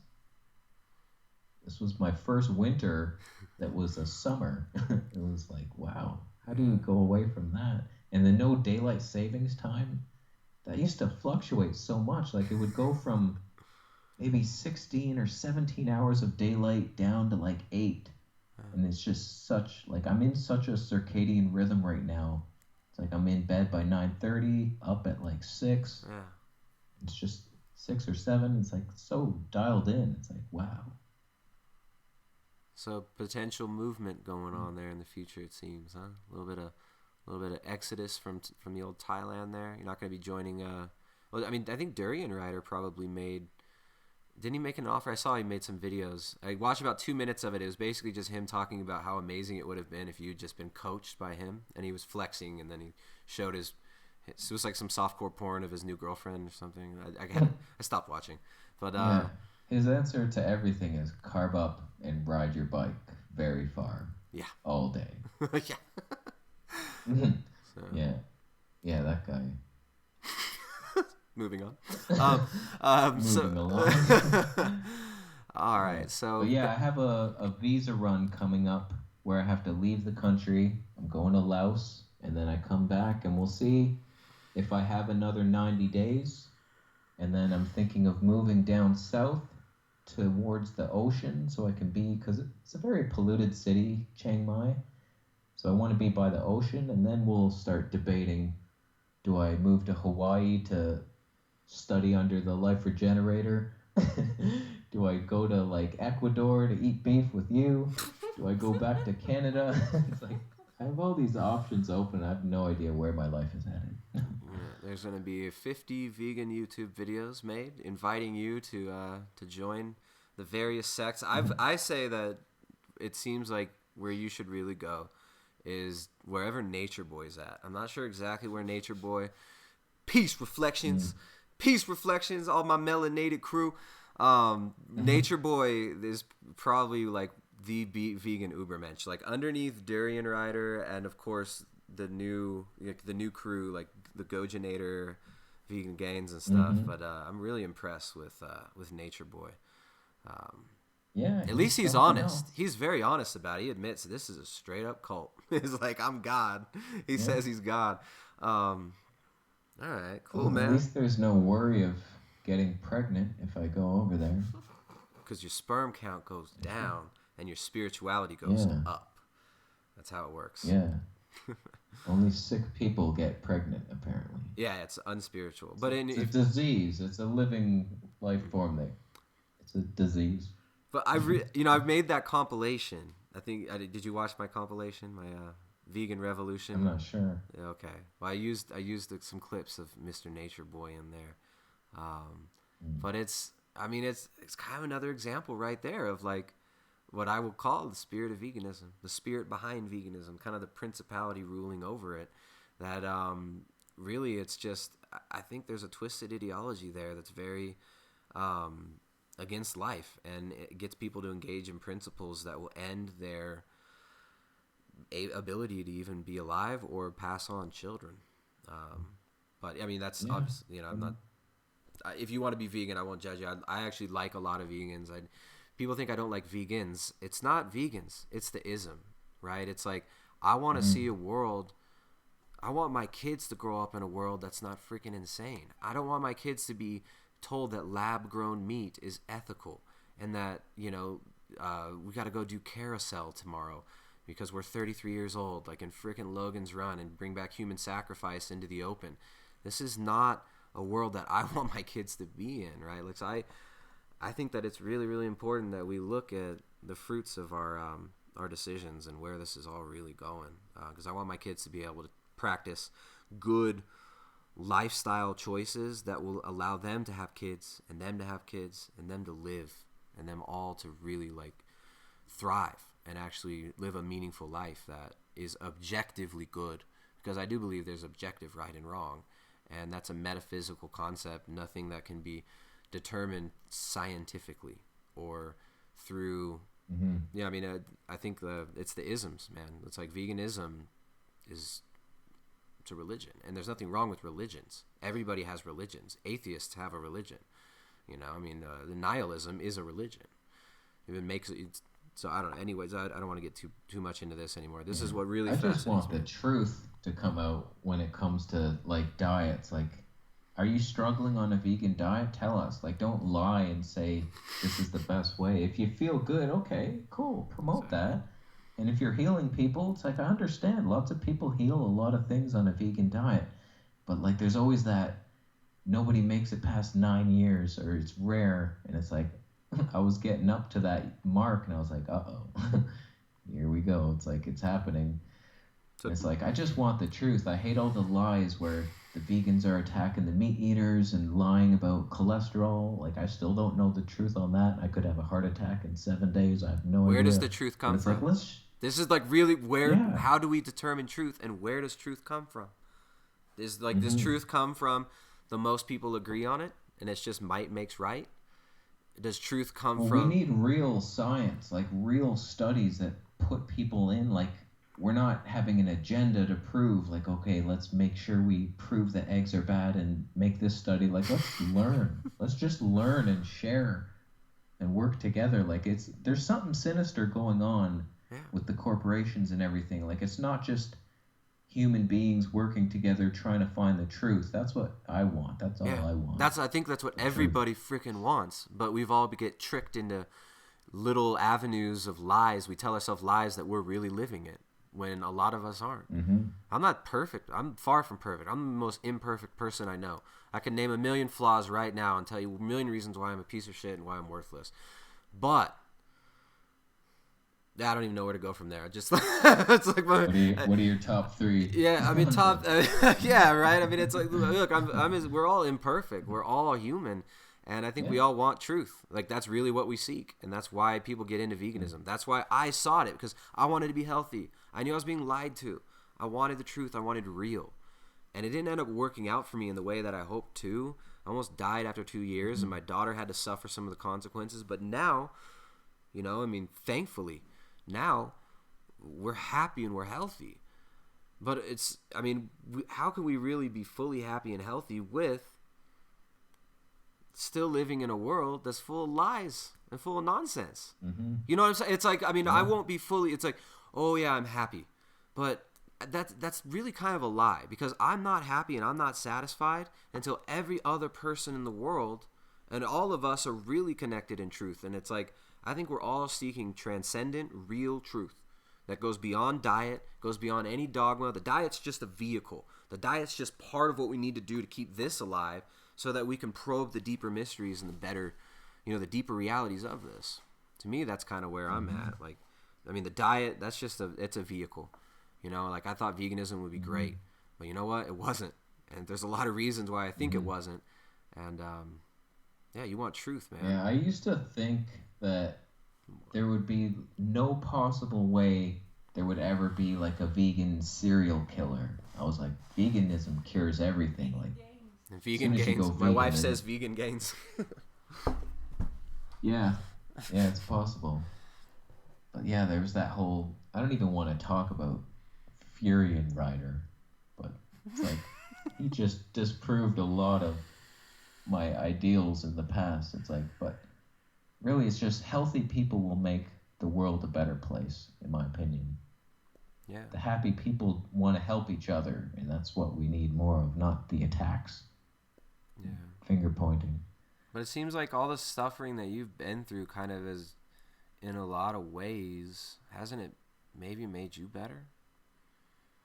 Yeah, I think that is life. You go through the hard times, and then you learn from it, and it makes you a stronger person. It sucks at the time, but yeah, like, I'm so much better of a person now than I was back then. If I'd never got this illness, maybe, who knows where I would have headed or ended up. It's like, I was an asshole in high school. I was a dickhead, and now I'm like compassionate for people, and it's like, yeah, I've changed completely through the struggle, because life is hard, and it's like, once you go through a lot of hard things, it's like you can imagine other people are also struggling, and you don't want to just attack them for superficial things like, oh, they're fat. Well, maybe that person's parents just died, and like they're super depressed and they've been eating to calm themselves. It's like, you never know what somebody else is going through, and so we judge people so harshly. But it's like,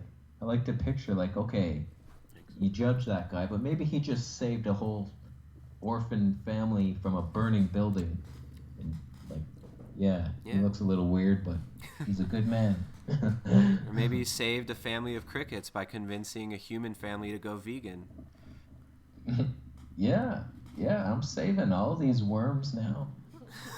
Yeah. It's a great thing. Yeah, the crickets are disgusting, though. I've tried them, because I thought, like, that's maybe the most ethical. It's a speciesism argument.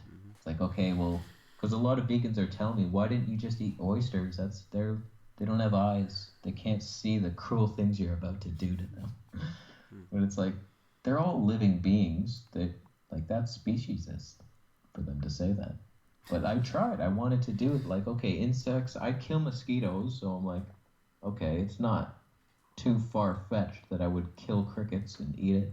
Actually, It was funny because I was debating this. This is how the universe works. It's insane.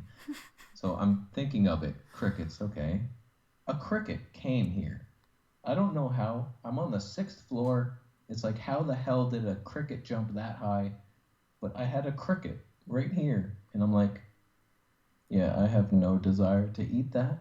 So I'm just not going to do it. But it's just weird. Like, it was the universe testing me. It's like, all right, you want a cricket? Go eat it then.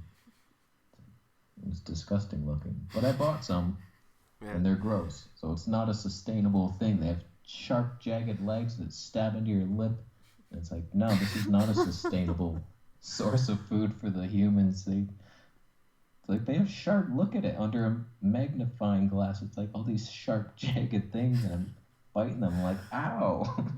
There's a lot of fiber, too. Isn't there a lot of fiber in them? Like a lot of chitin? Yeah. It's cricket fiber. That stuff will kill you. This stuff will scrape your ass up.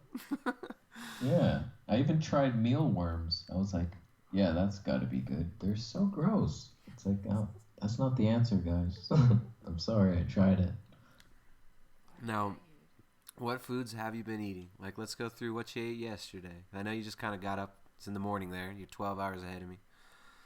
Yeah, so I've been trying raw meat lately, just as an experiment, inspired by steroids. How you doing with that? I realize I'm low in enzyme 6, and I have to not cook it. Mm-hmm. So you have to lick it. Yeah. Sorry. Yeah. It is weird, I'll tell you, because I was trying raw beef liver, and I'm biting it. There's blood squirting everywhere. I'm like, what has happened to me? Who am I? I'm becoming everything I thought I would never become. Yeah, but yesterday... You know that's not all blood, dude. There's interstitial fluids. A lot of people think it's blood, including even Sverige says it's not blood. The blood's in the veins. It comes out. Most animals are drained of their blood when they're slaughtered, and there's interstitial fluids in there. And in a lot of traditions, they actually advise against eating live blood because of practices that can develop in cultures which will end up in human sacrifice sometimes. Okay.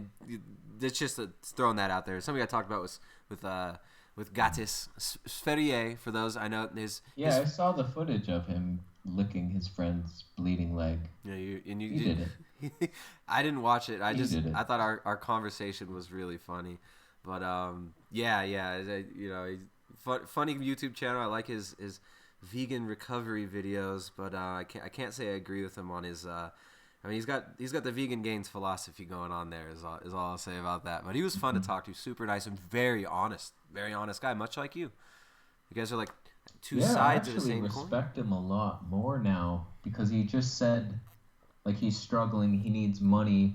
I didn't realize he makes all his videos for free. Like, he's not monetized at all. I was like, that changed my whole perspective on him because I was like, oh, wow, he's, like, actually just wants to get this information out. I have to take him serious now. He's a really interesting character. Yeah, really interesting character. And I like him. People think I'm making fun of him, and it's like, oh, why are you attacking him? It's just like, it's so crazy, some of the things he says, and it's like, I'll make fun of anything. It's like I'm trying to make anything funny. It's just, that's what I do. So I think he's a character now. Yeah, I think he's got a real dry sense of humor, and I think he says a lot of things to, like, be provocative and funny, but I also think he's a very, like, he thinks and considers these things really deeply, certain things, and he's really into the intuition and the feeling part of it, right? Like, he likes to feel things, and when he feels something is true, he goes with that, which we all have that ability, we all do that, but what's interesting is how feelings can kind of be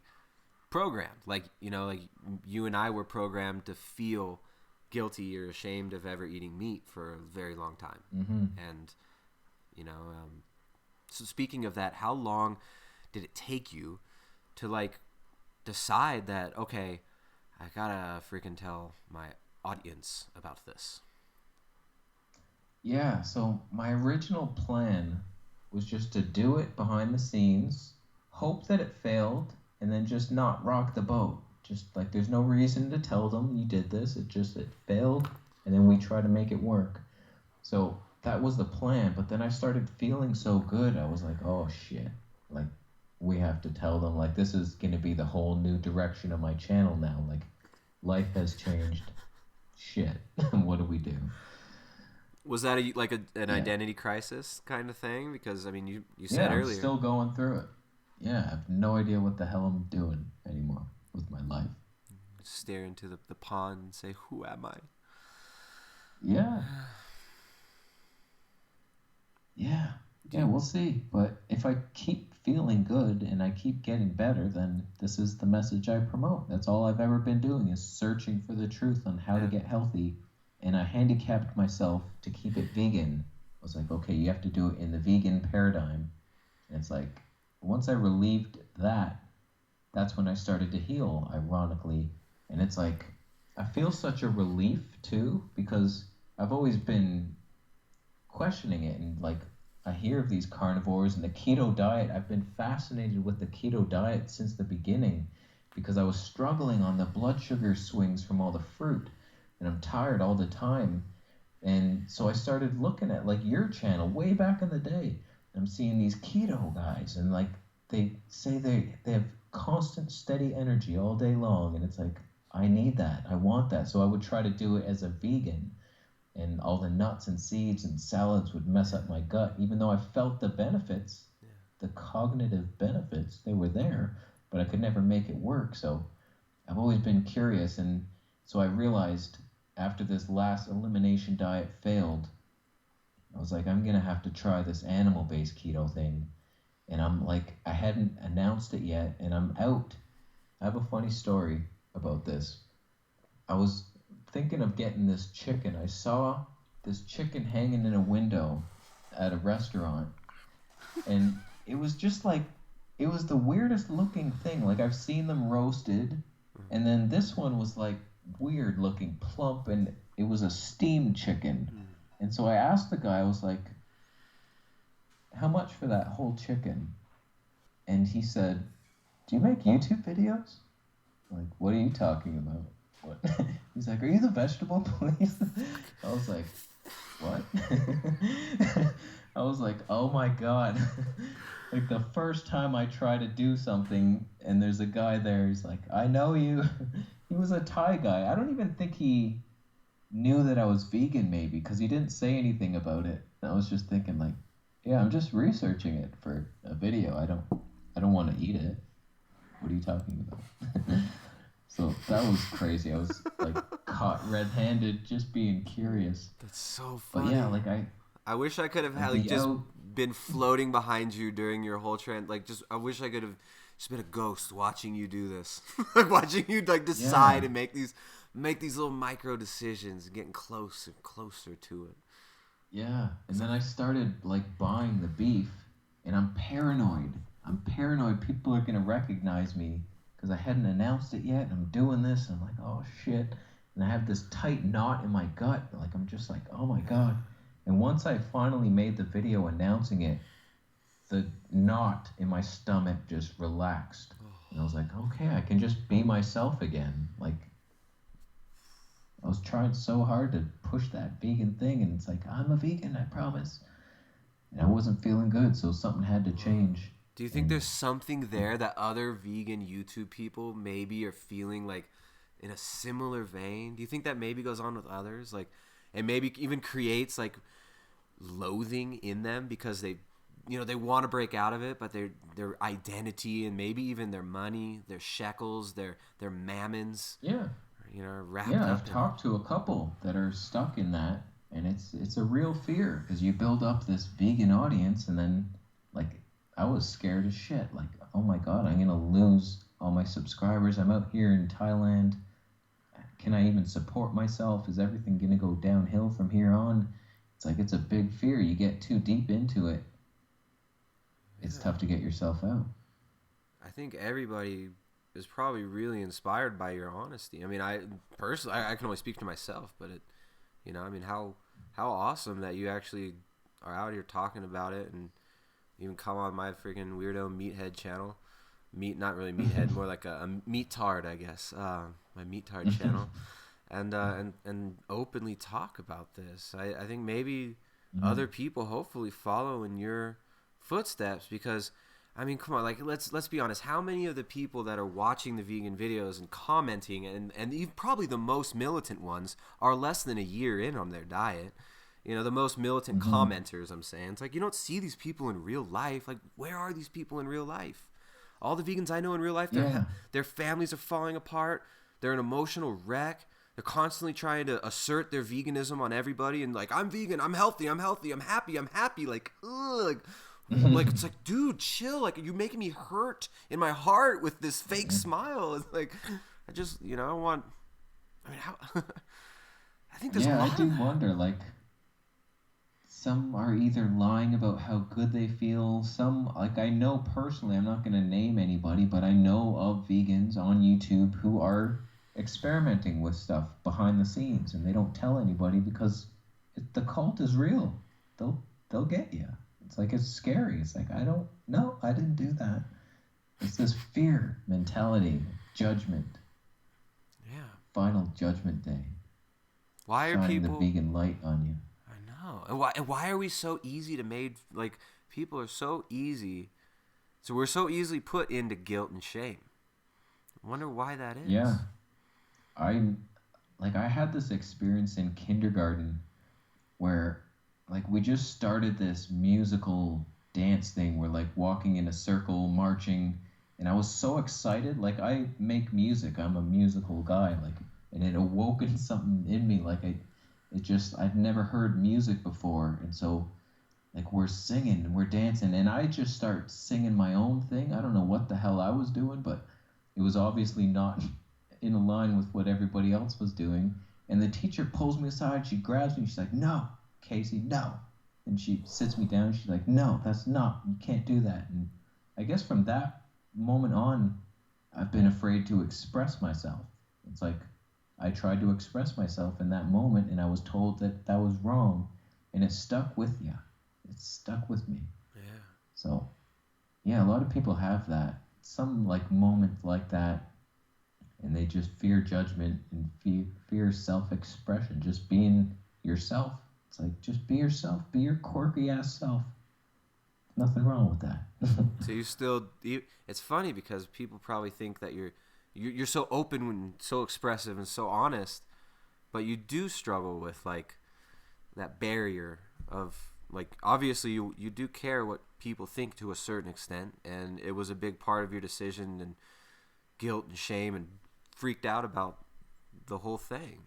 You know what I mean? Like, how much does your audience's comments, like, affect your day-to-day feeling of how you are as a person? Yeah, it's like, when I make videos, and this is just a trick for anybody who wants to start making videos, I never picture who's watching my videos when I make them. I'm just talking and having fun. I'm just being myself. So, like, you can really mess your mind up if you're picturing, like, okay, oh my God, the Life Regenerator is watching me right now. What should I say? Okay, I got to be different. So there's that. Where was I even going with that? Oh yeah, so I'm getting all this hate from the vegans after making this switch, and then that's making me want to appease them and, like, even consider going back to veganism, even though I know it's not right for me at this time, at least. Like, this is healing my gut. I'm going to stick with this for a bit at least. Yeah. And so, but just, yeah, like, listening to all these people have changed my mind. If I didn't have a comment section, I would just be doing what I'm doing and healing and feeling good. Yeah. But it's like, oh, no, you're right. I am a bad person. I'll stop. See, I think there's something so interesting right there of, like, how easily we can be made to feel guilty and shameful. And I think that there's something really fundamentally, like, that's universal in that.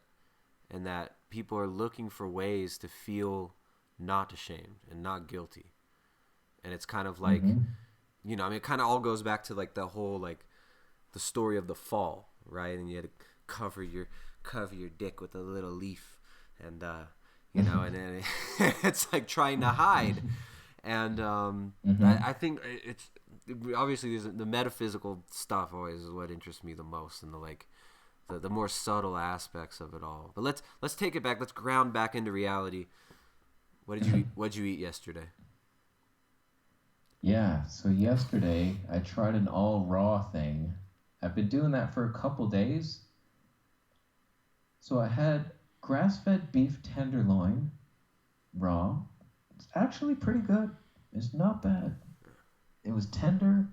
That's probably why they call it that. Tenderloin. Was it loiny? It was very loin-like. Okay. I found. So it was tasty. It was good. It was like, okay.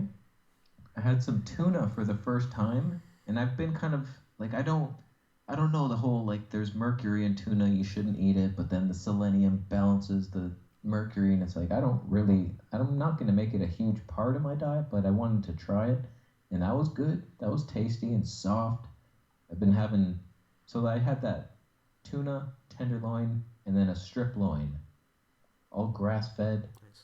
that yellowy fat, and it was like, yeah, this is good.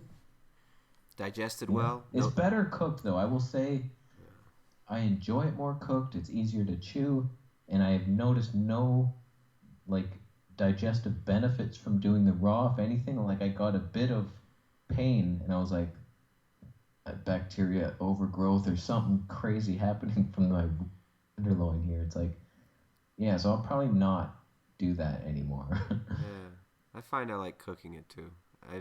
I like heart is pretty good raw, but if I eat too much of it, I'll get a little bit gassy for some reason if I eat a lot of raw heart. Yeah, I was getting a tiny bit of gas. I went from like farting twice a day maybe to like 5 times. It was like, I have a little bit of gas here. That's been the biggest benefit, man. Just zero gas, zero bloating. Feels like I'm on a water fast all day long. It's like, Isn't that nice? and I have bowel movements. It's like no fiber needed. You get the stuff one through. wipe wonders yet? Oh, I got the bum hose. I don't know what's happening back there. Yeah, you know, it's. Yeah. I remember watching one of your videos and you're talking about one of the great things about Thailand is you got the bidet type setup, and you mentioned about like, you know, when you poop, cover your ears, children.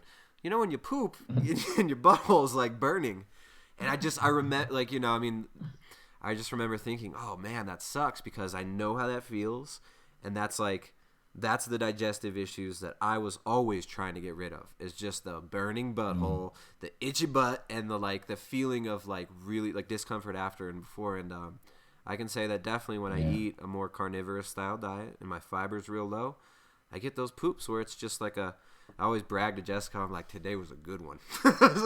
And it's almost, you know, it gets so much more consistent more and more. You get those, I call them the one wipe wonders. And yeah, man, I think people need to realize I don't really think it's normal to poop like a cow 5 times a day. And, you know, I think we should have simple eliminations that don't require a shower afterwards, ideally. Yeah, a lot of the raw vegans back in the day, like I was on 30 bananas a day for a while, and they would just be like bragging. Like someone would say I have 2 or 3 bowel movements a day, and then someone would chime in, I have 4 to 5, sometimes 6, bitch. Per And it's like, hour. is that a good thing? Like, are you absorbing any of it? Like, I've even done, because I've wondered if meat is just clogging me up inside. It's like, is it just like, because not as much comes out, and it's like, well, is it just accumulating in here or what? So I did like a couple salt water flushes and enemas, and like hardly anything's coming out. Like there's nothing like, oh, okay, I was holding on to so much. Like as a vegan, when I would get constipated and do an enema, it's like, I was always like, how the hell did I hold all that in? Like so much came out. Sorry, everybody. See, no, if this was a private conversation, we could keep it going, but we'll leave it at that. Eliminations are getting better. The 30 bananas a day diet, I don't think is going to be the greatest diet for your bowel movements. And that's funny. I just remembered. The one thing. Yeah, go for it, man. Sorry, I just want to say the one thing beneficial about that site is that's where I met my girlfriend. Nice. That's awesome. Yeah. Durian Ryder's gonna remind you of that next time he makes a video. It's gonna be like, thank me, bro. Probably. That's how he's yeah. You owe him. You definitely owe him. I definitely owe him. You definitely do. Well, let's see. All right, so the bowel movements are getting better, and what about you? You ever get like arthritic type pain? Like, I mean, when I started trying to get my diet in line, part of it was old injuries that I thought weren't healing well. And then when I went vegan, I thought I was detoxing, and I was going through healing crises constantly, and it's just like tighter and worse and less mobility. How did that kind of go with you, switching up your stuff? Yeah, I had the same confusion about it because I would get the odd joint pain here and there, and I'm like, am I detoxing or doing damage? Like, which one is it? Am I healing the knee or is it getting worse? So I still don't know, but like, it was not severe, but I definitely had some arthritis in the knees, and my lower back was pretty painful. And yeah, like, it wasn't terrible. It wasn't one of my complaints on the vegan diet, but it's completely gone now. Like, I'm doing these pistol squats, and on the vegan diet, I notice it after a few reps. It's like, yeah, my knee's not thrilled with what I'm doing right now, but now it's like gone. The beef has cleansed my soul. Wow. So, wow. And when you do pistol squats, you no longer accidentally defecate during the pistol squat. No, I do not. That's Yeah, great. it's wonderful. Nice. All right. So, what about? Let's see here. Your energy levels throughout the day. Has that changed much? It's up and down. I'm still not 100% sure. Like, I just tried eliminating salt just as a little experiment, and it felt like my energy was a little worse. I haven't dialed it in completely. I don't know if it's like a protein to fat ratio. Do I need more fat, or do I need more salt and potassium? Like, I haven't perfectly dialed it in, but on the whole, like, my energy is amazing compared to what it was before. Like, it's much better, much more sustainable, and I'm eating one meal a day, and I find that it's no problem to do the 23-hour fast. Like, right now, we could talk for hours more, and then I'll go make my food. Like, it's not, if I was on carbs, I'd be dying. Like, I need my carbs now. You run out so fast of that liver glycogen, then your body's panicking. It's like, we don't know how to burn fat. What are we going to do? So, like, now it's just like, I'm not hungry. I can go probably days. It's just like, no hunger, high energy. You ready for that 40-day fast with Dan the Life Regenerator? Get that enzyme therapy afterwards. I might even do it. You might see me in Hawaii wasting down to a skeleton. Who knows? I'm just looking for truth, and I respect people that can do that. A 40-day fast, like, for the mental benefits, just like, there's nowhere to hide from yourself. Like, it's just, there's no food to distract you, nothing to numb you down. It's just like, here I am. What if you're face all my problems I've ever had in my life? So, could be beneficial. Could be. Maybe it depends on, but maybe the fasting sometimes becomes just like a drug or an eating disorder with some people. I've seen that happen. Yeah. Where it's like people aren't even benefiting from it. They think they're going super spiritual, but they're just doing the same shit over and over again. They come out of their fast, they're doing the same thing, dancing on YouTube. Yeah, there's a couple. There's one vegan that does that. He's been water fast. He's done like the 40-day fast, and he's not getting better. Like, I don't think that's his answer. I don't know Dan the Life Regenerator. I've just seen his channel over the years, and I don't know. Every once in a while, usually when I see his videos, I end up thinking, just kind of feeling sad for him. I don't know. I don't know what's going on with him, but I think. No, he seems like he's happy. I talked with him on Skype a few days ago. He seems like he's happy and healthy to me. I hope so. I respect him. Yeah. Yeah, that's good. That's good. So, long-term fasting sounds like something that does interest you, something that you might be getting into later. Do you think that? Try it. Do you think that, like, you're kind of dealing with, like, disordered eating habits, or maybe even like semi unconscious self-destructive behavior patterns that could be damaging to you. Like, Probably, because like anybody that develops colitis has some sort of eating disorder. You don't get it from eating steak and broccoli, or like I've heard some vegans actually developing colitis on their raw vegan diet. That's a mystery to me, but like I was eating a bunch of fast food. I didn't have the greatest high school years. I was very self-conscious, and yeah, I turned to food for comfort. Pizza every day, and yeah, definitely have some of that. Oh, I've missed that comfort food. So going vegan, it's like I've always kind of wanted to go back to that. It's like, okay, I'll do my fruit cleansing, but then give me something. Give me something I can enjoy, even just potatoes or something. But now it's like, it's so different now because I don't crave anything anymore. I don't even want to cheat. Like, I wouldn't cheat.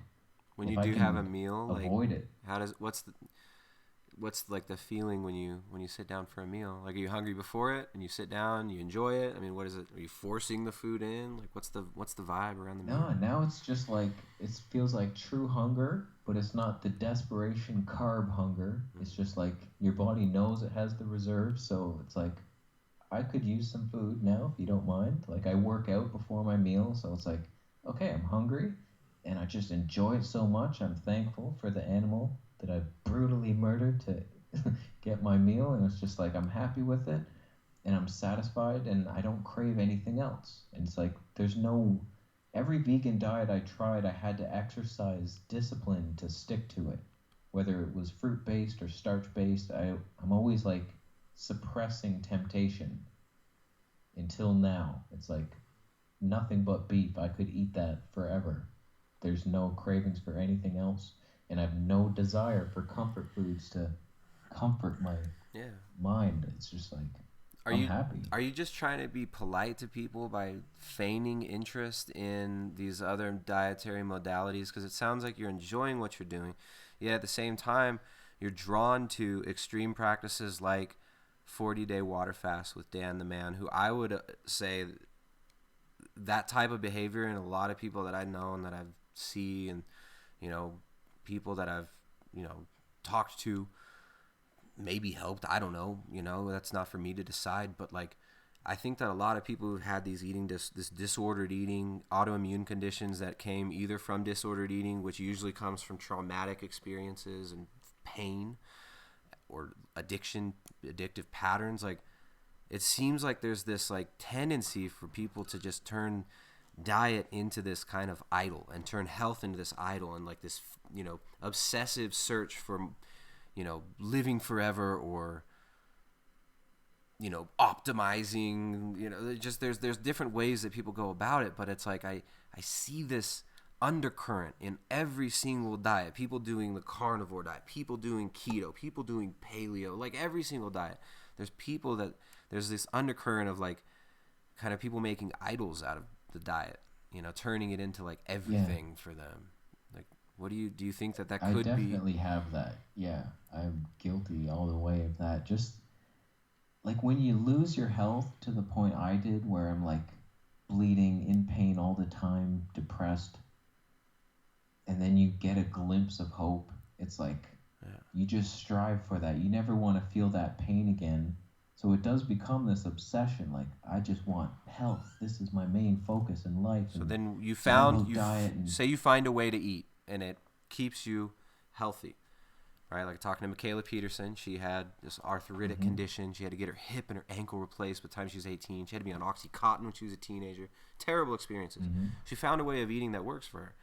She's like, fuck off. I'm going to try anything else. I could care less to try any other food. I got a baby now. I'm eating meat. I'm not worried about any of this other shit.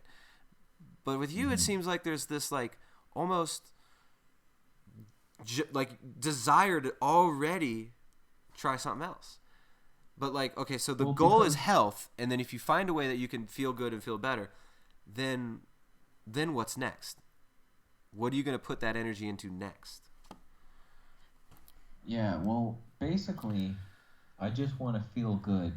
And then if I, like, the only reason now is like I'm having some doubts. Like I'm still breaking out in acne a bit here, and I'm like, well, why is that happening? I'm just eating beef. Is it a cut of beef? Is it certain, like, does my gut still need healing? And once that heals up, then the acne goes away. So I'm just like thinking, okay, do I need more cleansing or something? If my health was perfect, absolutely perfect, then what would you do? like to a good level, then I would just like live. I don't like, it's a mystery because my channel has been like healing. He's trying to heal, and it's been this journey. And then when I reach it, what is going to happen? Like, that's going to be a whole new thing. Like, now I'm healed. I'm no longer the healing guy. Hopefully by then I have a protocol, and then I can start teaching it to others, because I haven't had confidence in all the vegan stuff I was doing. It's like, Yeah.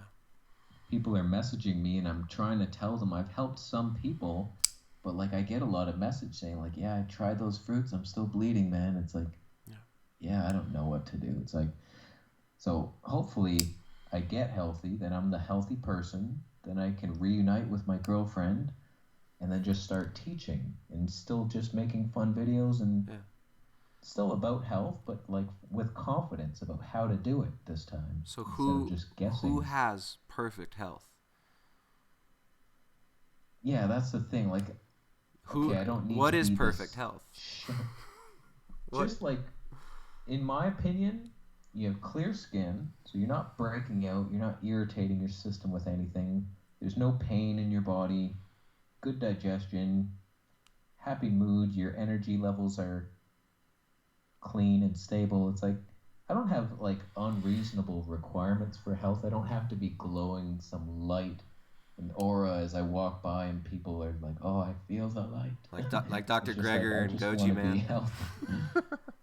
Yeah.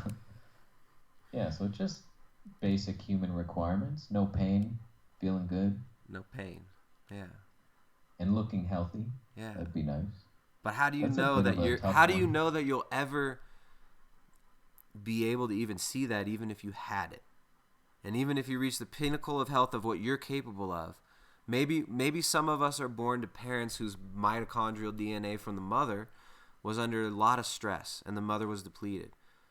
Maybe some of us will never be able to experience perfect health in this body, and maybe some of us, when we're going through this suffering and these afflictions and pain that our body shows us, are learning things like how to be humble, how to care about people, how to be honest about how dishonest we usually are, right? Like there's a lot of this, you know, maybe there's, I mean, like, it sounds like you're saying like you're ready when you're done suffering, then you're going to show everyone else how to stop suffering.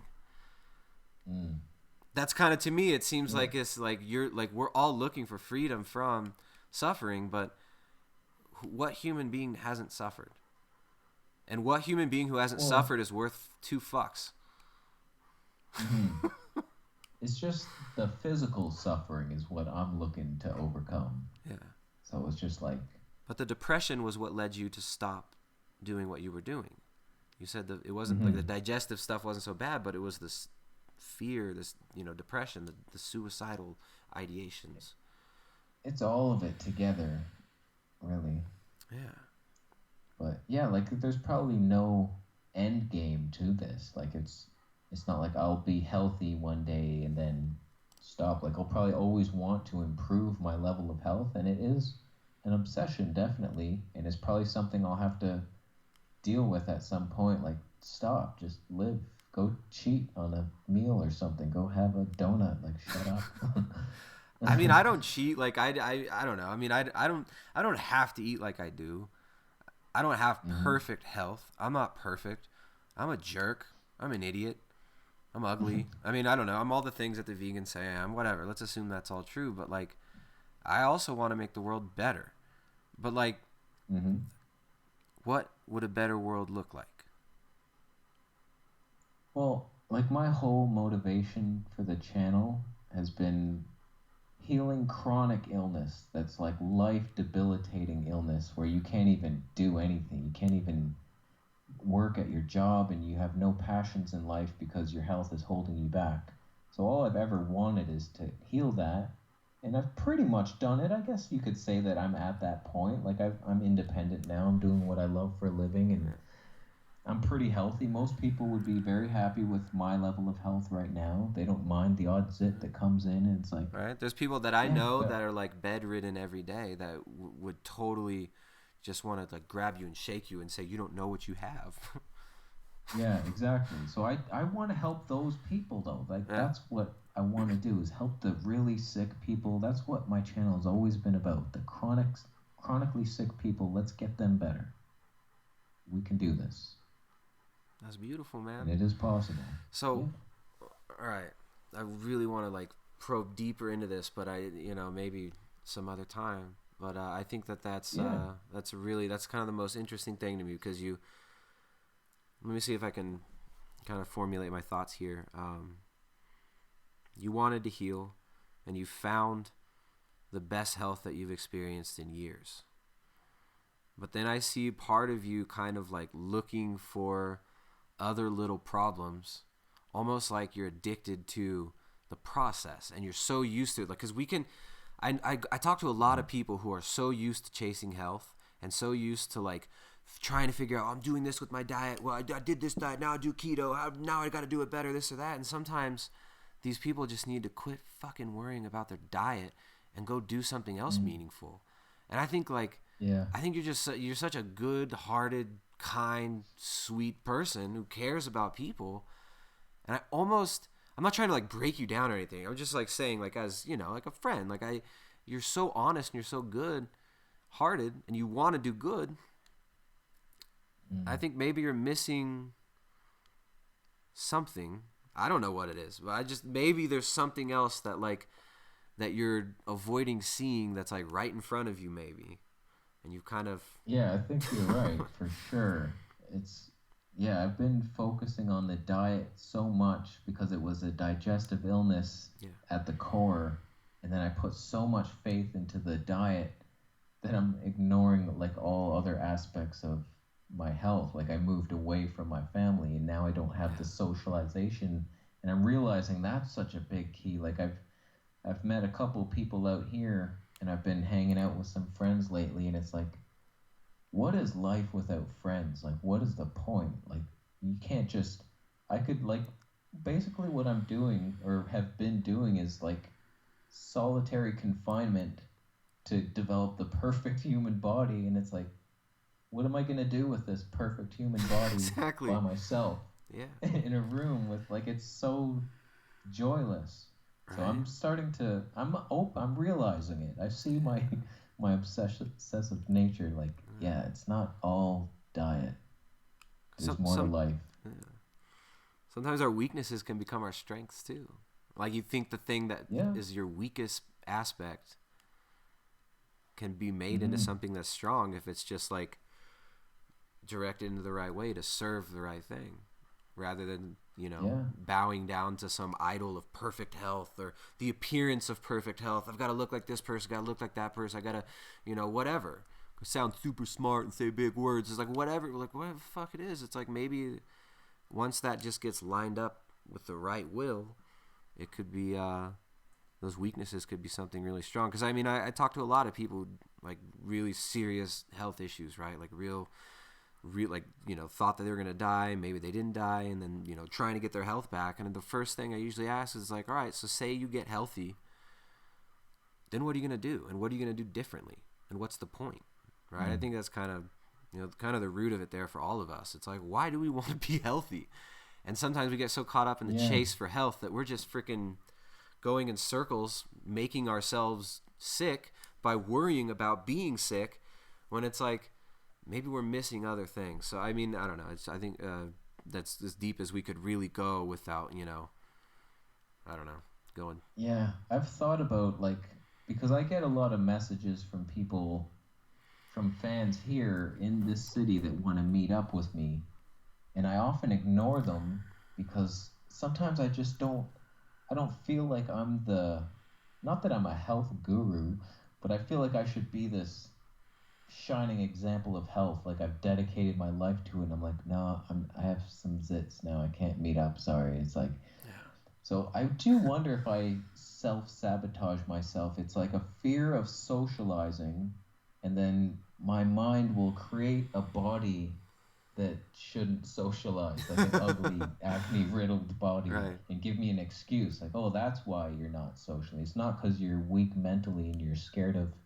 being judged. It's because you have acne. So we'll give you the acne, and then you're cool. You can ignore that whole. Or I'll thought worry process. about it, and then that worry is going to cause you to not use your diaphragm when you're breathing, which your digestion will stop working correctly, and then you're going to get tight in your head and all this stuff. You feel pain, and then it's like, I don't know, I must have eaten something. But it's like we can psych ourselves up into, a total like remission of all of our symptoms through just mental and emotional traumatic experiences that we're constantly bowing down to over and over again, and not even realize that we're like full on creating that crap. Yeah, for sure. I even tried a vegan junk food binge for a few weeks just to get over my fear, because I was like hypochondriac. People call me that all the time. But like I was just so afraid to eat anything else that wasn't a whole fruit or a vegetable juice, and like I was so afraid. Yeah. And then I watched some video, I forget her name now, but she was like, stop being so scared. It's a donut. You're not going to die. And I was like, you know what? I'm going to try this. And I just started eating a bunch of crap. And it's like, I didn't get like any worse, really. I got fatter. Yeah. And I started getting like puffy nipples from all the soy meats. But I didn't die. And I was like, it helped me overcome some of my fears. But yeah, it just shows the mind, like, you just relax, and then the physical body doesn't matter as much. The mind is the most powerful thing. Isn't that interesting? That is fascinating, man. This has been a really cool conversation. I don't want to cut it short. I don't know. I could keep going, but it's almost. I should probably, because I gotta. It's almost boil 11. some meat now. Yeah, it takes boil an that hour and a half to boil my meat. I don't fry anything, by the way. I think boiling is the healthiest way. Okay. It may not be the most delicious. You don't get that crispy skin, but it probably actually is. Do you do it so it's kind of red on the inside? I've been like, if I do a shank or something, I boil it for like an hour and a half until it's super tender. There might be a bit of redness, but it's soft and gooey. Soft and gooey. I like it. I really like slow cooked, like really low temperature, slow cooked meat. And when you let the water simmer down to the bottom, and then all the gelatin and collagen's kind of in that water, if you were to put it in the fridge, it would solidify. People are talking about puffy nipples in the dang chat now, and they're distracting me with their silly comments.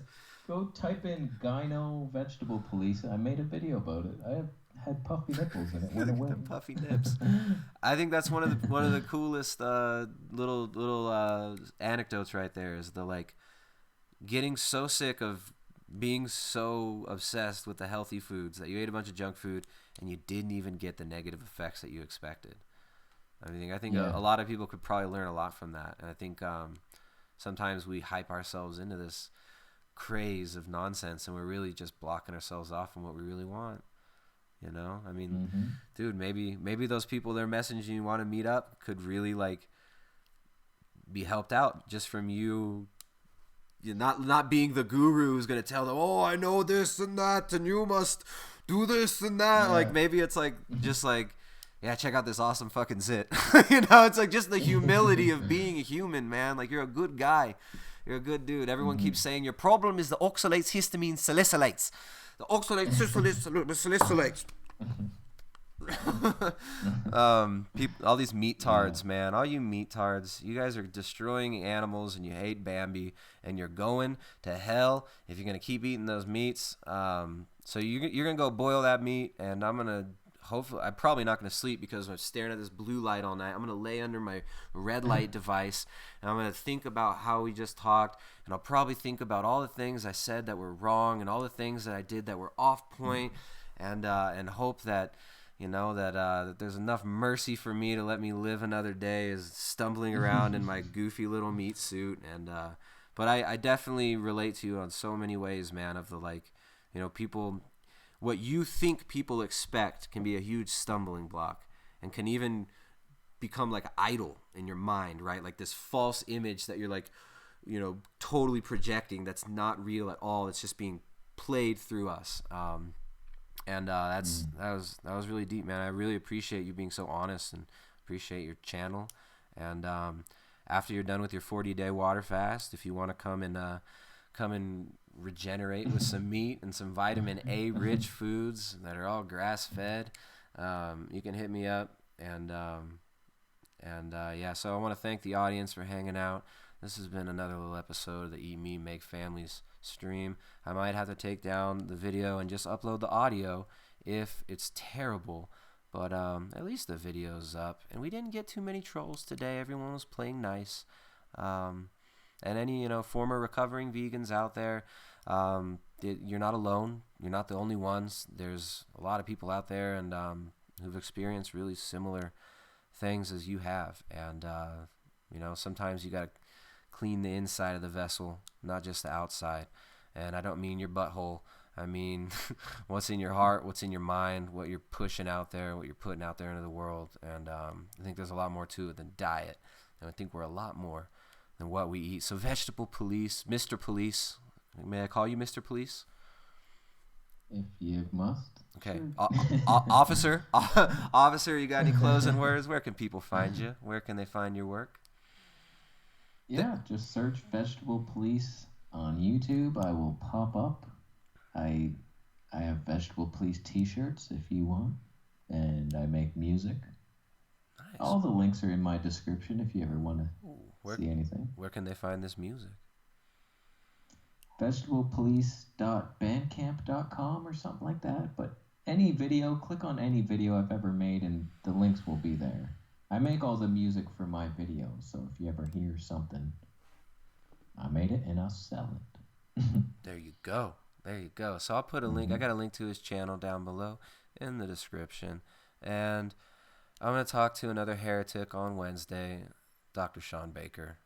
So yeah, Dr. Sean Baker's coming on the show on Wednesday, midday. I think it'll be 1 o'clock Central Standard Time. Maybe we'll watch Goji Man's video to him. I watched about half of it, and it was quite entertaining. So big shout out to all the vegan YouTube channels out there. I think it's far more entertaining than reality TV to watch a bunch of delusional people on YouTube tearing each other down and fighting for attention.